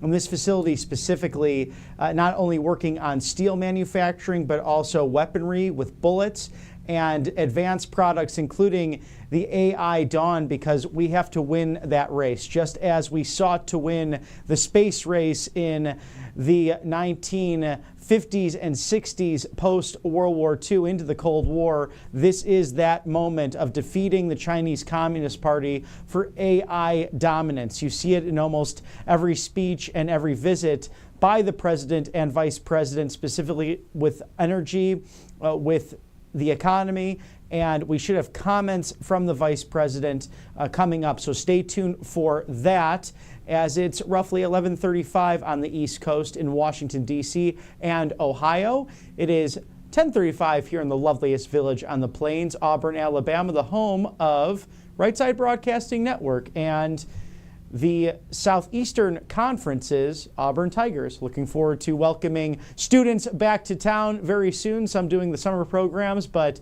that is in full swing. So we hope that you and yours, family members, especially those that you have in college right now, enjoying some summer vacation, but also tuning into the matters that affect you and your wallet and this new golden era. And a June and July, quite frankly, two of the most successful months for this administration, whether it's the international trips to the G7, to NATO, the ending of the 12 days war, the making sure that people are getting relief and aid in Gaza, working together to bring peace, almost an Abraham Accords 2.0 with the way the Middle East reacted to stopping the Iranian threat. And now sights turn to Russia and Ukraine, to ending that terrible conflict, something that would have never happened if President Trump had remained in office post-2020. But thank God he did come back. Thank God you put constitutional governance back into practice. And these trade deals with Japan, $550 billion, Thailand and the Philippines as well, having access to our markets with a base threshold of 19% in tariff subsidies that will be pouring into the United States. This is billions and trillions of dollars of wealth coming into the United States, as President Trump has mentioned time and again, focused on bringing down that debt to the best of our ability. Only one president was able to do that, and that was Andrew Jackson, the 7th president of the United States, who took down at the time what was $58 million in debt and was able to bring that down to zero and have green in the surplus. And now we've had that GDP threshold come down over time, and the last real surplus the federal government had was during the Clinton years with a divided government, and Speaker Newt Gingrich at the helm working with his rival to make sure that did happen. We can now have that happen again with the use of tariffs. If you go back to pre-1913 and the federal income tax, we funded our schools, we funded public programs, we funded a plethora of different things, whether it came from the federal government or down to the local and state funding, by the tariffs that we put on other countries, by the trade deals. And that's why in the late 19th century, this nation was so incredibly wealthy, really without debt because we were able to bring in all of that wealth through smart trade deals. But the history books don't necessarily teach that because sadly you've had this uniparty globalist mentality, the progressive movement that started early 20th century and evolved post that federal income tax. And maybe one of these days, as you've seen many states rescinding income tax. You have Lieutenant Governor Burt Jones of Georgia, who's running for the governor's position, stating that he wants to see that fully come through, an end to the income tax in Georgia, because Tennessee doesn't have it, Florida doesn't have it, and wants to make his peach state as competitive as possible. And you've seen those, with less regulations, really give more and more freedoms and more people not only voting, but voting with their feet by moving to different states where you can keep more of your hard-earned money as a result of that. As we see Vice President J.D. Vance, we'll toss it there now for some of his comments. What is this, like an hour drive for you? Not too bad? 20 minutes. 20 minutes? Okay, good. Hey, Haley, how are you? How's it going? Where are you from? Plain dealer. Plain dealer, okay. Hi, Hey. Rebecca Downs. Hey, Rebecca, good to see you. I'm pregnant with my 4th child. Oh, God bless you. Thank you. And I was part of the press gaggle when I was pregnant with my 3rd child when you were running for U.S. Senate. Oh, that's amazing. I love Okay, that full we've come full circle. So, do you know is it a boy or girl? My 4th girl. Okay. Oh, so you've had 3 girls Yes, already? yes, Okay. yeah. All right. But thank you for being here. Of course. Thank you. Yeah, good luck to you. Thank Bye. Where are you from? New York Times. New York Times. Okay, yeah, good to see you. Hey, man, how you doing? Parker, we doing all right? These guys behave?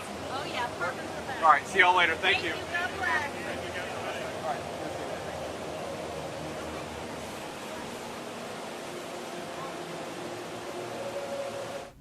So some great shots there moments ago of Vice President J.D. Vance in Ohio, and some local Ohio reporters just recapping the time when he ran for U.S. Senate and being part of that press gaggle. Always fun to accompany those elected officials in office and to bring you that real kind of coverage, the coverage that it's the one profession aptly named in our founding documents, a free and fair press.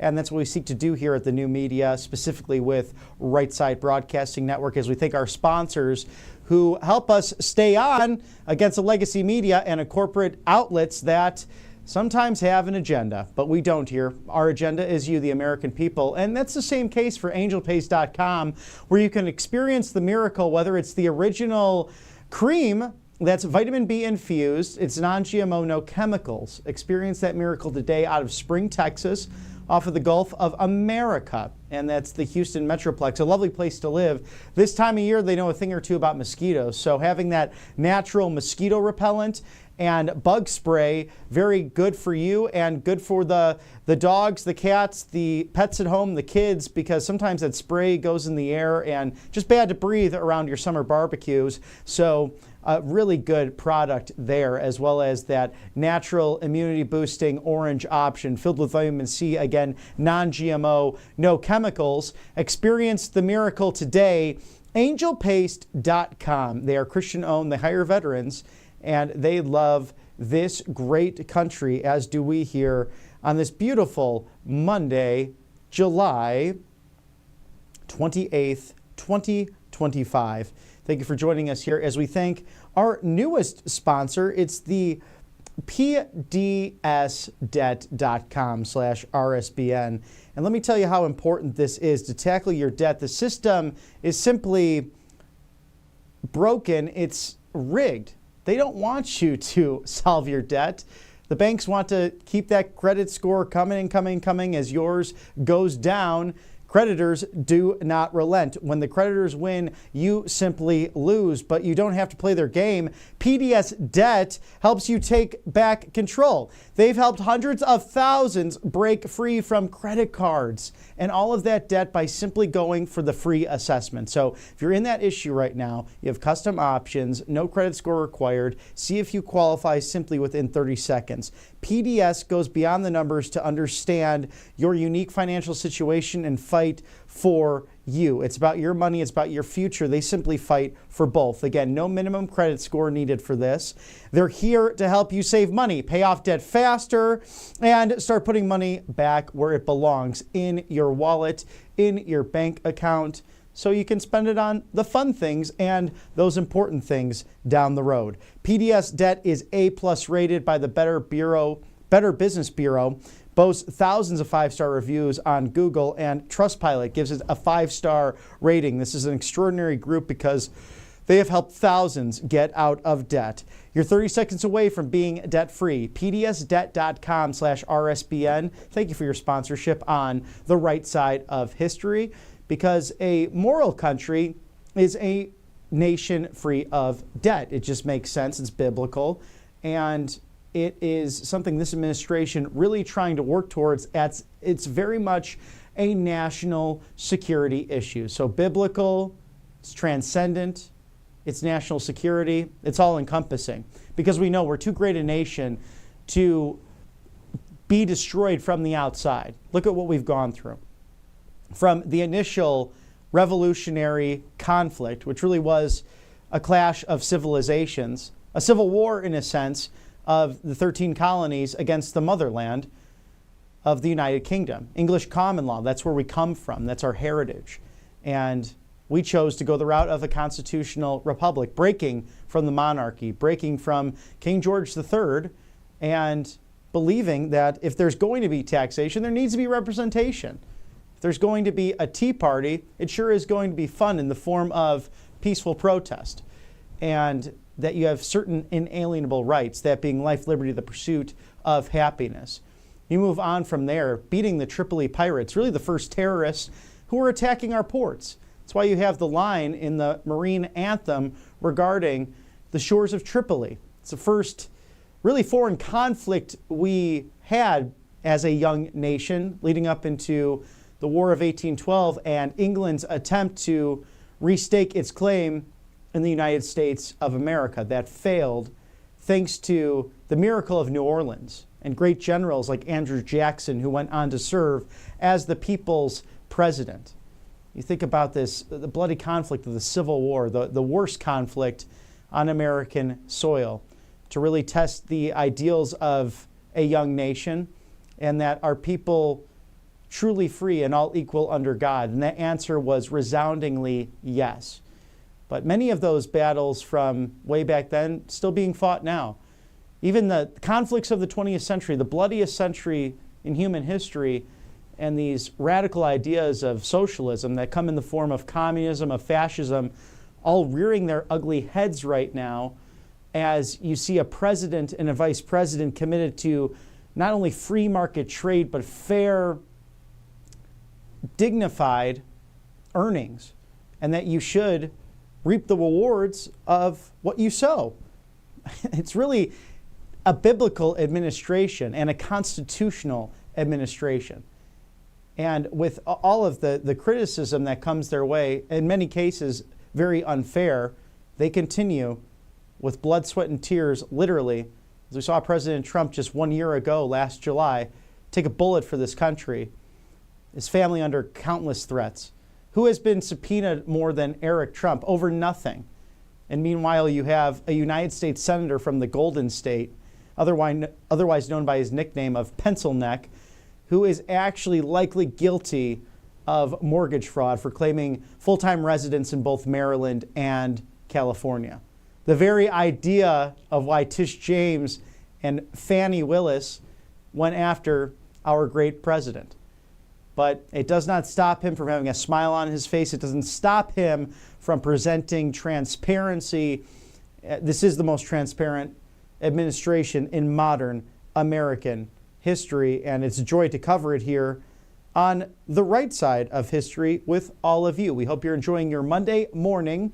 We're about 8:45 on the East Coast and about 8:45 to 9:00 on that Golden Coast. I'm Robert McNeely as we cover the latest from President Trump's trip to Scotland. So he is en route to Aberdeen from Turnberry with the UK Prime Minister. More meetings, also meeting with the First Minister of Scotland at the Aberdeen location. So we'll bring you any breaking news and images and commentary from that. If you were with us early on, starting the day at 9:00 Eastern, you saw that long press conference with the President and the UK prime minister, detailing all of a range of issues from the economy to trade deals to energy to immigration, safety, also Russia and Ukraine, among many other big topics hitting the headlines over the course of the last several days and countless news cycles. And of course, also questions on Ghislaine Maxwell and the Epstein files. Those stories continuing. So this is a summertime of a golden era of nothing better to tune in than to your favorite live desk to catch all of those up-to-date and in-depth interviews, all of the press conferences, all of the speeches. You'll get that right here on Right Side Broadcasting Network. In fact, what was always fun about the campaign trail, especially last year, many of our friends and colleagues, they would go back and finish their specific quotes and media quotes watching our broadcast because they knew we were on for hours covering everything for you, the American people, because we believe more than anyone else out there that you can make up your mind for yourself. We believe in you, and you believe in this government. You did so back on November 5th, seeing the threat that was in the former vice president. Could she have done what this individual, Donald Trump, has done in the past 6+ months? I think not. But if you disagree, we feel free to ask you to opine at feedback@rsbn.tv. What has been your favorite moment in 6+ months of this second Trump administration? Now, the White House releasing the deal maker in chief and really going through the Japanese trade deal of $550 billion coming into the United States, the Thailand and Indonesian trade deals as well, all done last week at the White House, and the markets that they will now have access to and that we will have access to as well. But President Trump never stops working for the American people. And that was on full display over the course of this weekend in Scotland, where President Trump secured 2 major victories in his relentless pursuit of peace and prosperity. So he negotiated first and foremost with the European Union. This is the landmark trade deal that he said, his words just yesterday, if you caught our special coverage on Sunday, that this was the slam dunk. This is what was needed to really bring America back and shift the global economy as America and the European Union together, the 2 largest economies in the world. And as we break that down, we will get to that, as well as there may be breaking news that the CIA Director John Ratcliffe may indict James Comey and Hillary Clinton in the Russiagate investigation. Seeing that across some channels here. We'll stay on that for you and get you the most up-to-date there. As we know, Russia, Crossfire Hurricane, the Steele dossier, Tulsi Gabbard, the DNI chief, dropping that bomb and declassifying over 200 pages of documents last week, being invited by White House Press Secretary Caroline Leavitt, the GOAT of press secretaries, to address the media in the James S. Brady briefing room. So we'll bring you all of that breaking detail. And we know that Barack Hussein Obama, his administration, all behind this. And it looks like there might be indictments, at least for Comey and perhaps for crooked Hillary Clinton. We'll stay on that for you as that story is not going anywhere. That will continue to develop, and we'll continue to dive into that here on the right side of history. Now, President Trump, again, negotiating that landmark trade deal with the European Union. In Scotland, President Trump announced a monumental trade deal with the European Union, finally addressing the enormous trade deficits that have taken place over the course of countless years, securing new markets and clinching hundreds of billions of dollars for U.S. investments and much, much more. Now, the move was immediately hailed both internationally and domestically as a big win and a victory for the Trump administration and the United States. They said it could not be done, and President Trump did it. Even European Union President Ursula von der Leyen from Germany looked very nervous against the deal maker in chief, as she put it. She said he's a great negotiator, and that came true once again. President Trump also brokering peace between Cambodia and Thailand. So Cambodia wanting trade with the United States as well. President Trump spoke with both leaders of Thailand and Cambodia. The two countries announced an immediate and unconditional ceasefire, leveraging their trade relationships with the United States as incentive to do so.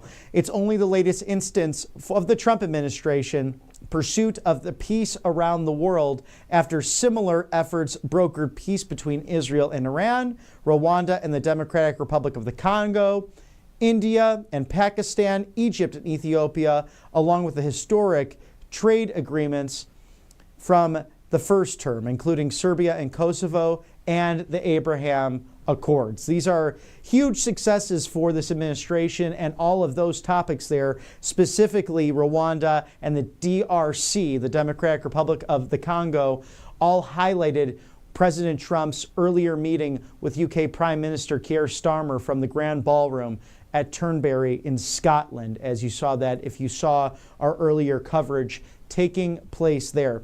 8 million people dying in that tribal warfare of roughly 30 years. The worst, bloodiest conflict in the world post-World War II. So something that was just devastating for the African continent.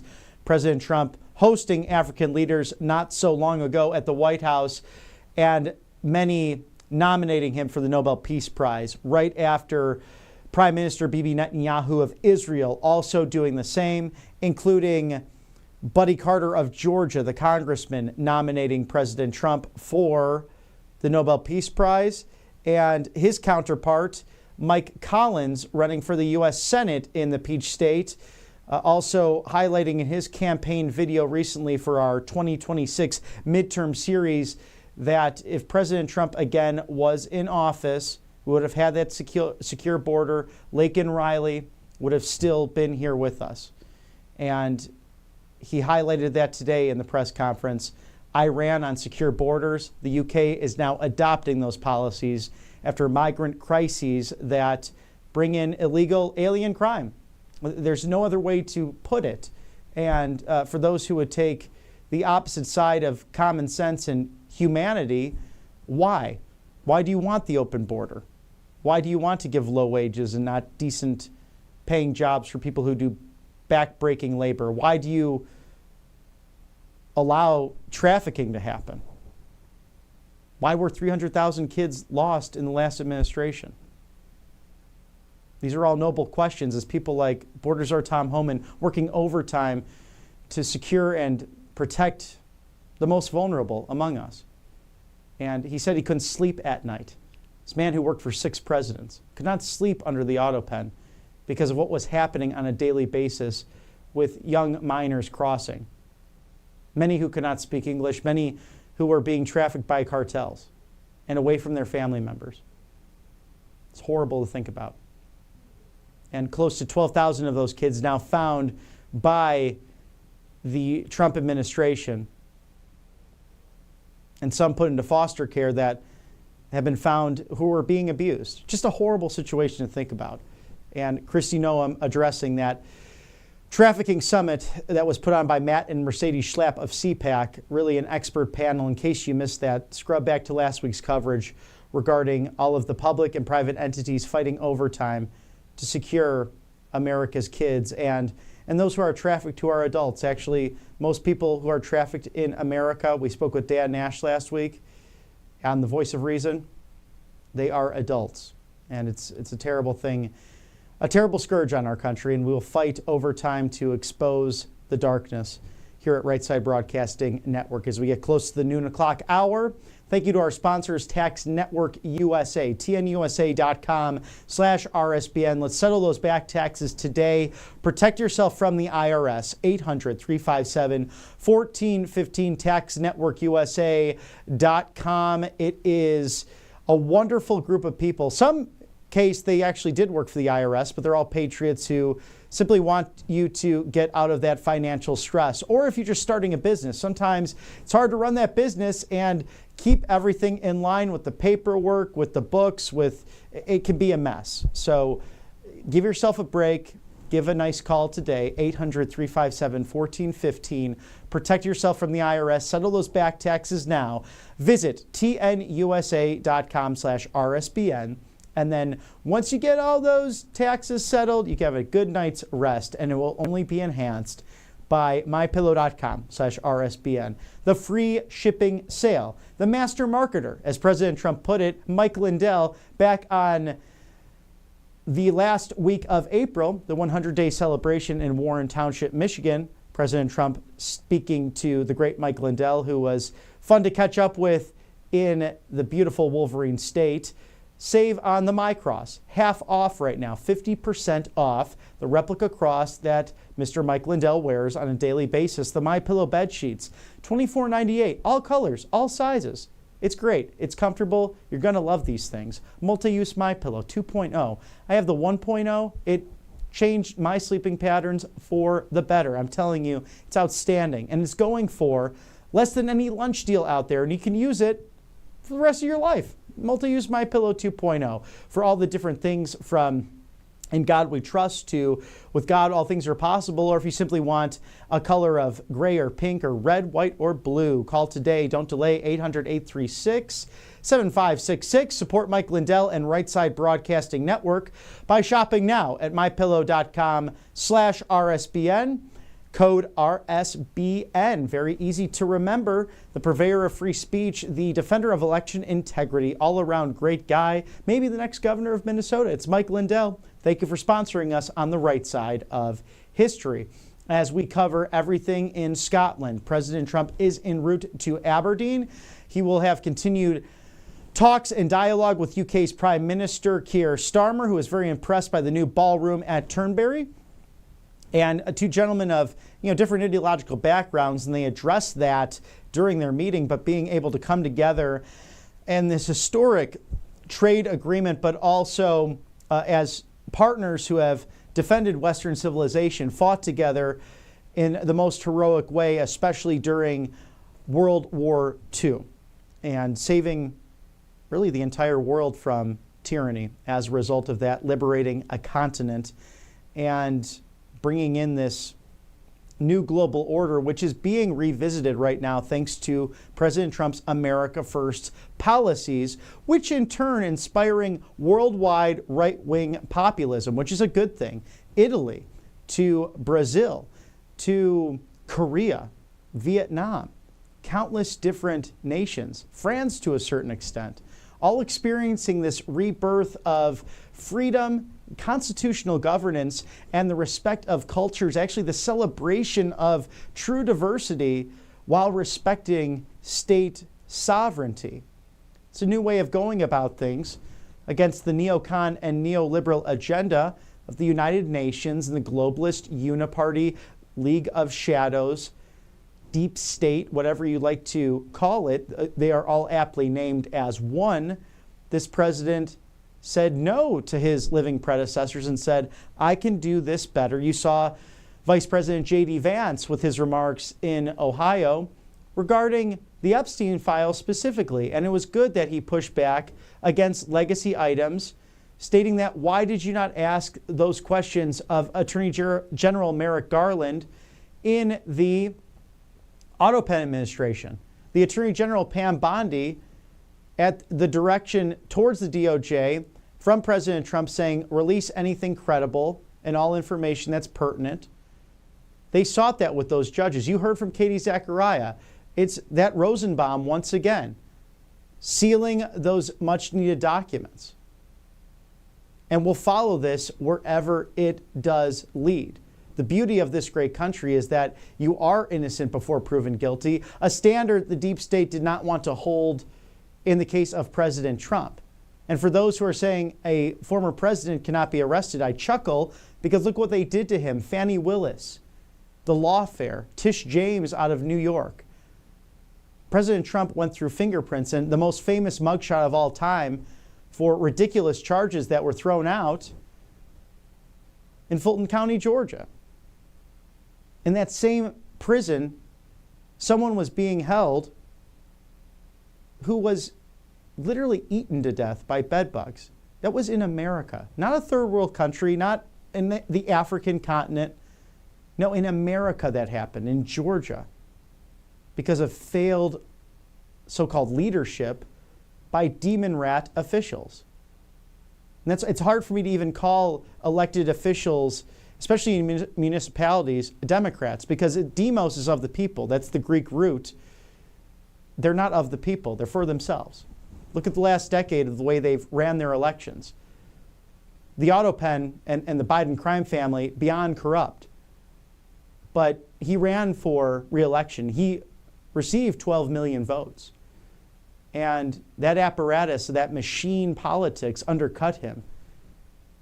And they installed perhaps one of their most flawed candidates in the history of time. Worked out well for the MAGA movement. President Trump touching on that today. The reason I won is because they put an incompetent individual at the top of the ticket.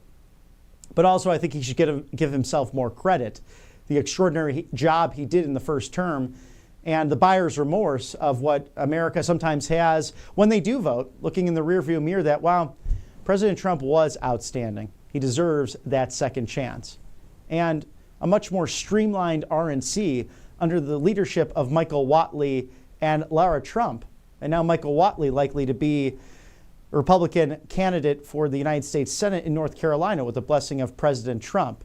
Someone who is truly a fighter as we approach these midterms, because we know that the left will do whatever it takes to impeach and imprison this duly elected constitutional officer, the President of the United States, number 45 and 47, the deal maker in chief, private citizen who decided to serve his country. That wasn't something allowed by the deep state. They were very afraid of it. They tried to convince him that General Mike Flynn and that North Korea were threats to America, when nothing could have been further from the truth, because President Trump actually just picked up the phone and spoke to these individuals, and then peace ended up as a result. But the lawfare continued. Think about the cabinet right now. Think about the senior officials of whether it's Tulsi Gabbard or Peter Navarro, the endless harassment, the imprisonment. Steve Bannon, who has fought for the truth time and again, going to jail on behalf of life, liberty, the pursuit of happiness, exposing darkness to the light. And we'll do the same right here on Right Side Broadcasting Network, wherever that does lead, with all of the countless topics that are in the media cycles.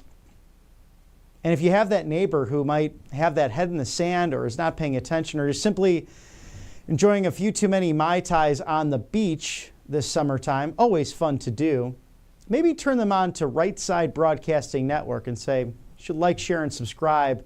Your go-to live desk, get the real information that's out there. Because there's sometimes, sadly, a corporate legacy media elite, so-called elite. We actually think you're the elite, people who watch this network and who have worked hard to build the American dream. You're the elite, not these people on the coasts and in the big cities who hide behind a name and an agenda item. No, we're all about you. It's common sense here on the right side of history as we await President Trump, who's en route to Aberdeen, Scotland. See if he has more to say this next round of meetings, again with the UK Prime Minister, also with the Minister of Scotland. So that should be a wonderful meeting to watch there, as it is just 5 minutes after the top of the hour. We'll go to a quick commercial break for our sponsors. I'm Robert McNeely. It's Right Side Broadcasting Network's Live Desk. Stick with us. Welcome to Right Side Broadcasting Network, your trusted conservative news outlet. At RSBN, we deliver the truth when the mainstream media falls short. Since 2015, we've proudly broadcasted every single one of President Trump's iconic MAGA rallies, bringing you the excitement and energy live before anyone else. By watching RSBN, you get an unfiltered front row view of the action on the ground. We interview the crowds to give a voice to millions of Americans just like you. We show you President Trump's speeches in their entirety, free from interruptions and censorship. We cover the stories that matter to you with the integrity and passion you deserve. Thank you for choosing RSBN as your home for America First News.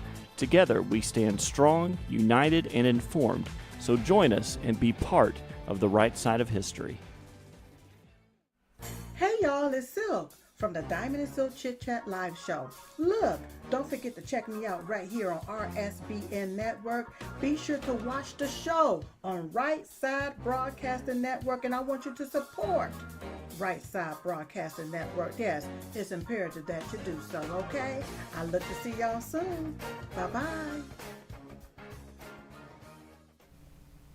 It's not just work for President Trump overseas in Scotland, just across the pond, but working on that big, bold, beautiful golf game. Truly a swing for the ages. I think that he could be on the senior tour, in fact, with that nice drawback and the center focus coming into impact. For any young golfer out there watching or any new golfer, this is quite the thing to watch. And I usually don't go back to replaying of videos, but this is too good to miss. In case you missed it, over the course of the weekend, President Trump enjoying his course right there at the Royal and Ancient Turnberry, Scotland, where a great duel took place between Jack Nicklaus and Tom Watson in the 1970s.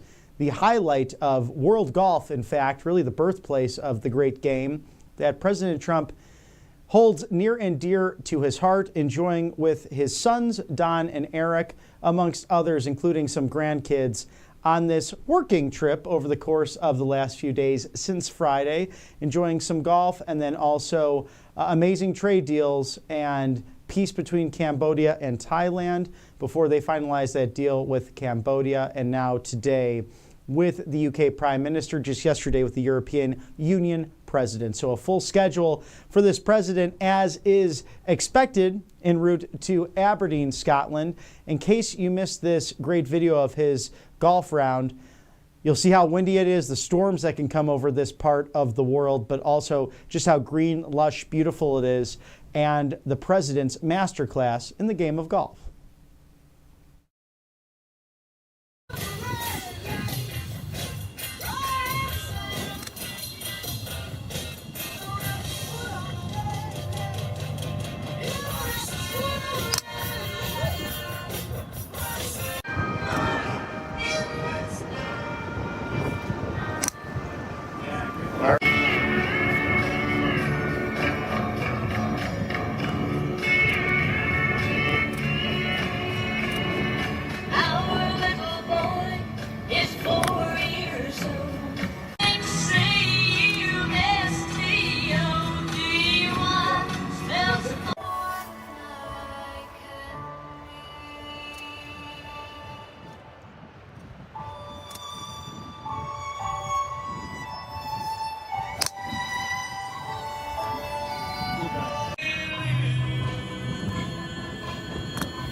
Oh, good shot.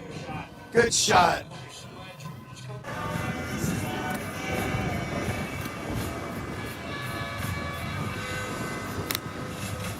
Great ball. Look at that comeback.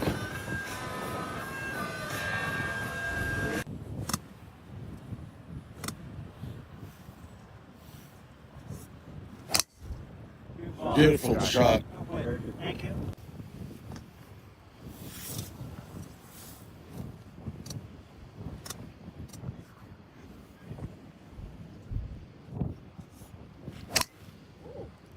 That's perfect.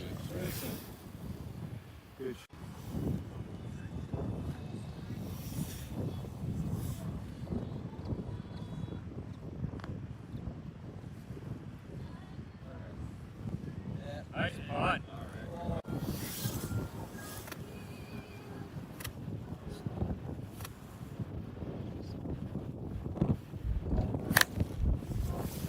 Be the right club.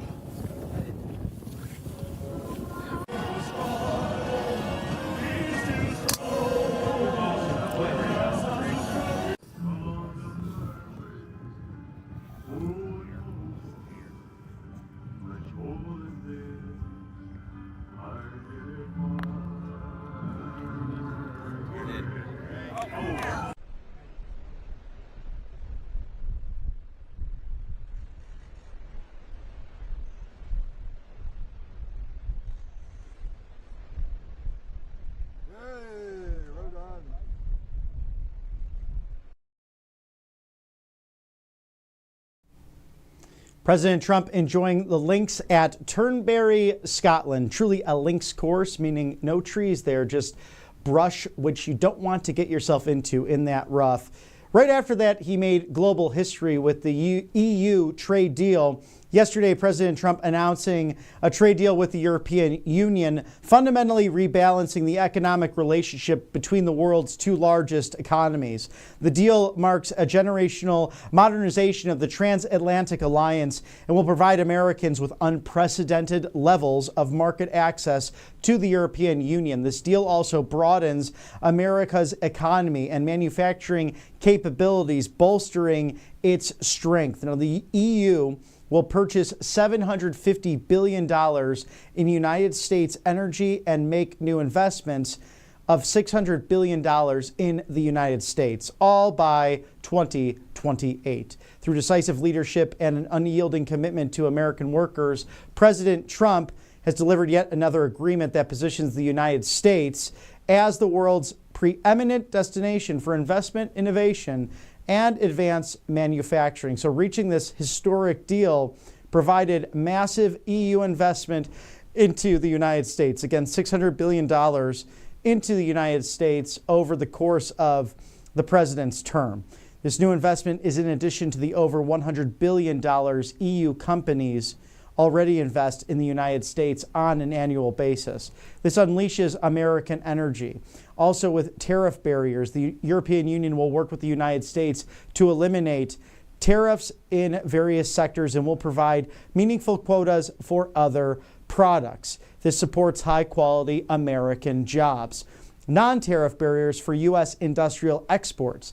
The European Union will work to address a range of U.S. concerns related to various EU requirements that are burdensome to U.S. exporters, particularly for small and medium-sized businesses.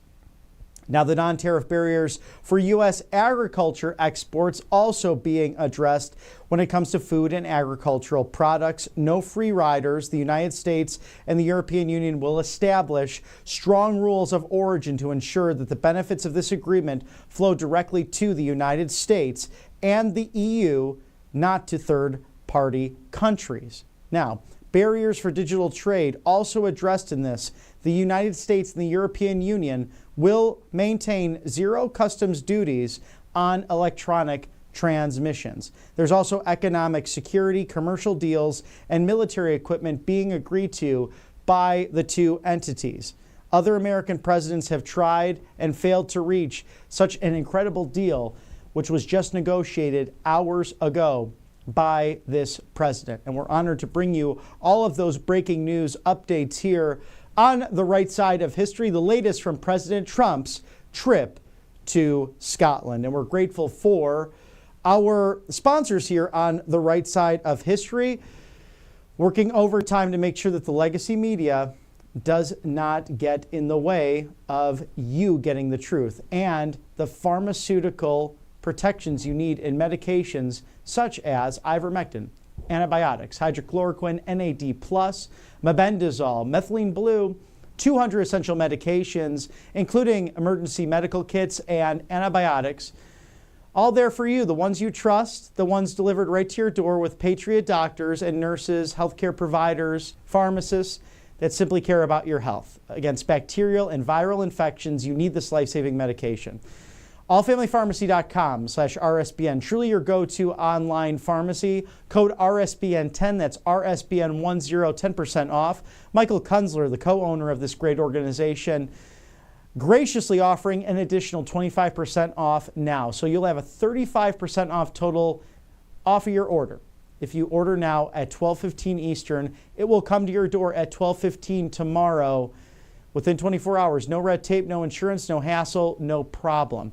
It's All Family Pharmacy, working hard to bring down the cost of pharmaceuticals and to provide you with life-saving medications. The PBMs, they don't want to do that. They have a vested interest, but this organization simply cares for you. allfamilypharmacy.com/RSBN. Thank you also to you, the great viewers of this network, who without you could not be here. Quite frankly, rsbnetwork.com/donate or texting RSBN to 801-801 will bring you all of this unbridled access, the content you're looking for as your go-to live desk of the 47th president, the 50th vice president, the 119th Congress in this golden era, now 6+ months in. And if you like the old school way of sending a check in every once in a while, isn't it fun to get something in the mail? 20 or so years ago, it's, oh my gosh, I got an email. Now it's, oh my gosh, I have a piece of mail. Well, you could do that. 1550 1550 Opelika Road, Suite 6, that's Box 344, in the loveliest village on the plains, Auburn, Alabama, 36830. Once again, that address, 1550 Opelika Road, Suite 6, Box 344. Auburn, Alabama, 36830. Thank you for your support of Right Side Broadcasting Network. We are a patriot group of journalists, hosts, also writers, producers, directors. In fact, you can catch those great in-depth writings, especially on the EU bill, just came out by Dylan Burrows. It's worth a read. rsbnetwork.com/newsletter, where you can dive into the long form of these outstanding trade deals, the peace negotiations, and the continued tour of the beautiful country known as Scotland, a place where freedom has been fought for countless generations, and many Scots inspiring Americans and Scottish Americans, some of the hardest working people in all of the world. And President Trump, very in line with that ancestry, as he was speaking earlier today about his sister and his mom touring that beautiful part of the world. It was special to them, his mom of Scottish ancestry. And that's what we celebrate here on the network. Legal immigration, because you can be born anywhere and you can come to American soil and inherit that great title of American. So for all America First updates and exclusive offers, it's right there, rsbnetwork.com/newsletter. Stick with us all week. It's going to be a fun one. It always is it not? What's not to cover in the golden era, especially with the deal maker in chief, number 45 and 47, working all hours of the day, all hours of the night to make America great again. For all of my colleagues here on the right side of history, this is RSBN's Live Desk. We'll be right here for you in case there's any breaking news or updates on a plethora of issues inside and outside of the Beltway. I hope you're having a wonderful Monday. And I'm Robert McNeely. Again, for all of my colleagues here at Right Side Broadcasting Network, you have the most blessed day, and we'll see you soon.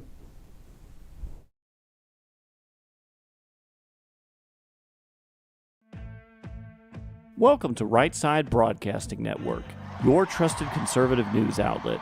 At RSBN, we deliver the truth when the mainstream media falls short. Since 2015, we've proudly broadcasted every single one of President Trump's iconic MAGA rallies, bringing you the excitement and energy live before anyone else. By watching RSBN, you get an unfiltered front row view of the action on the ground.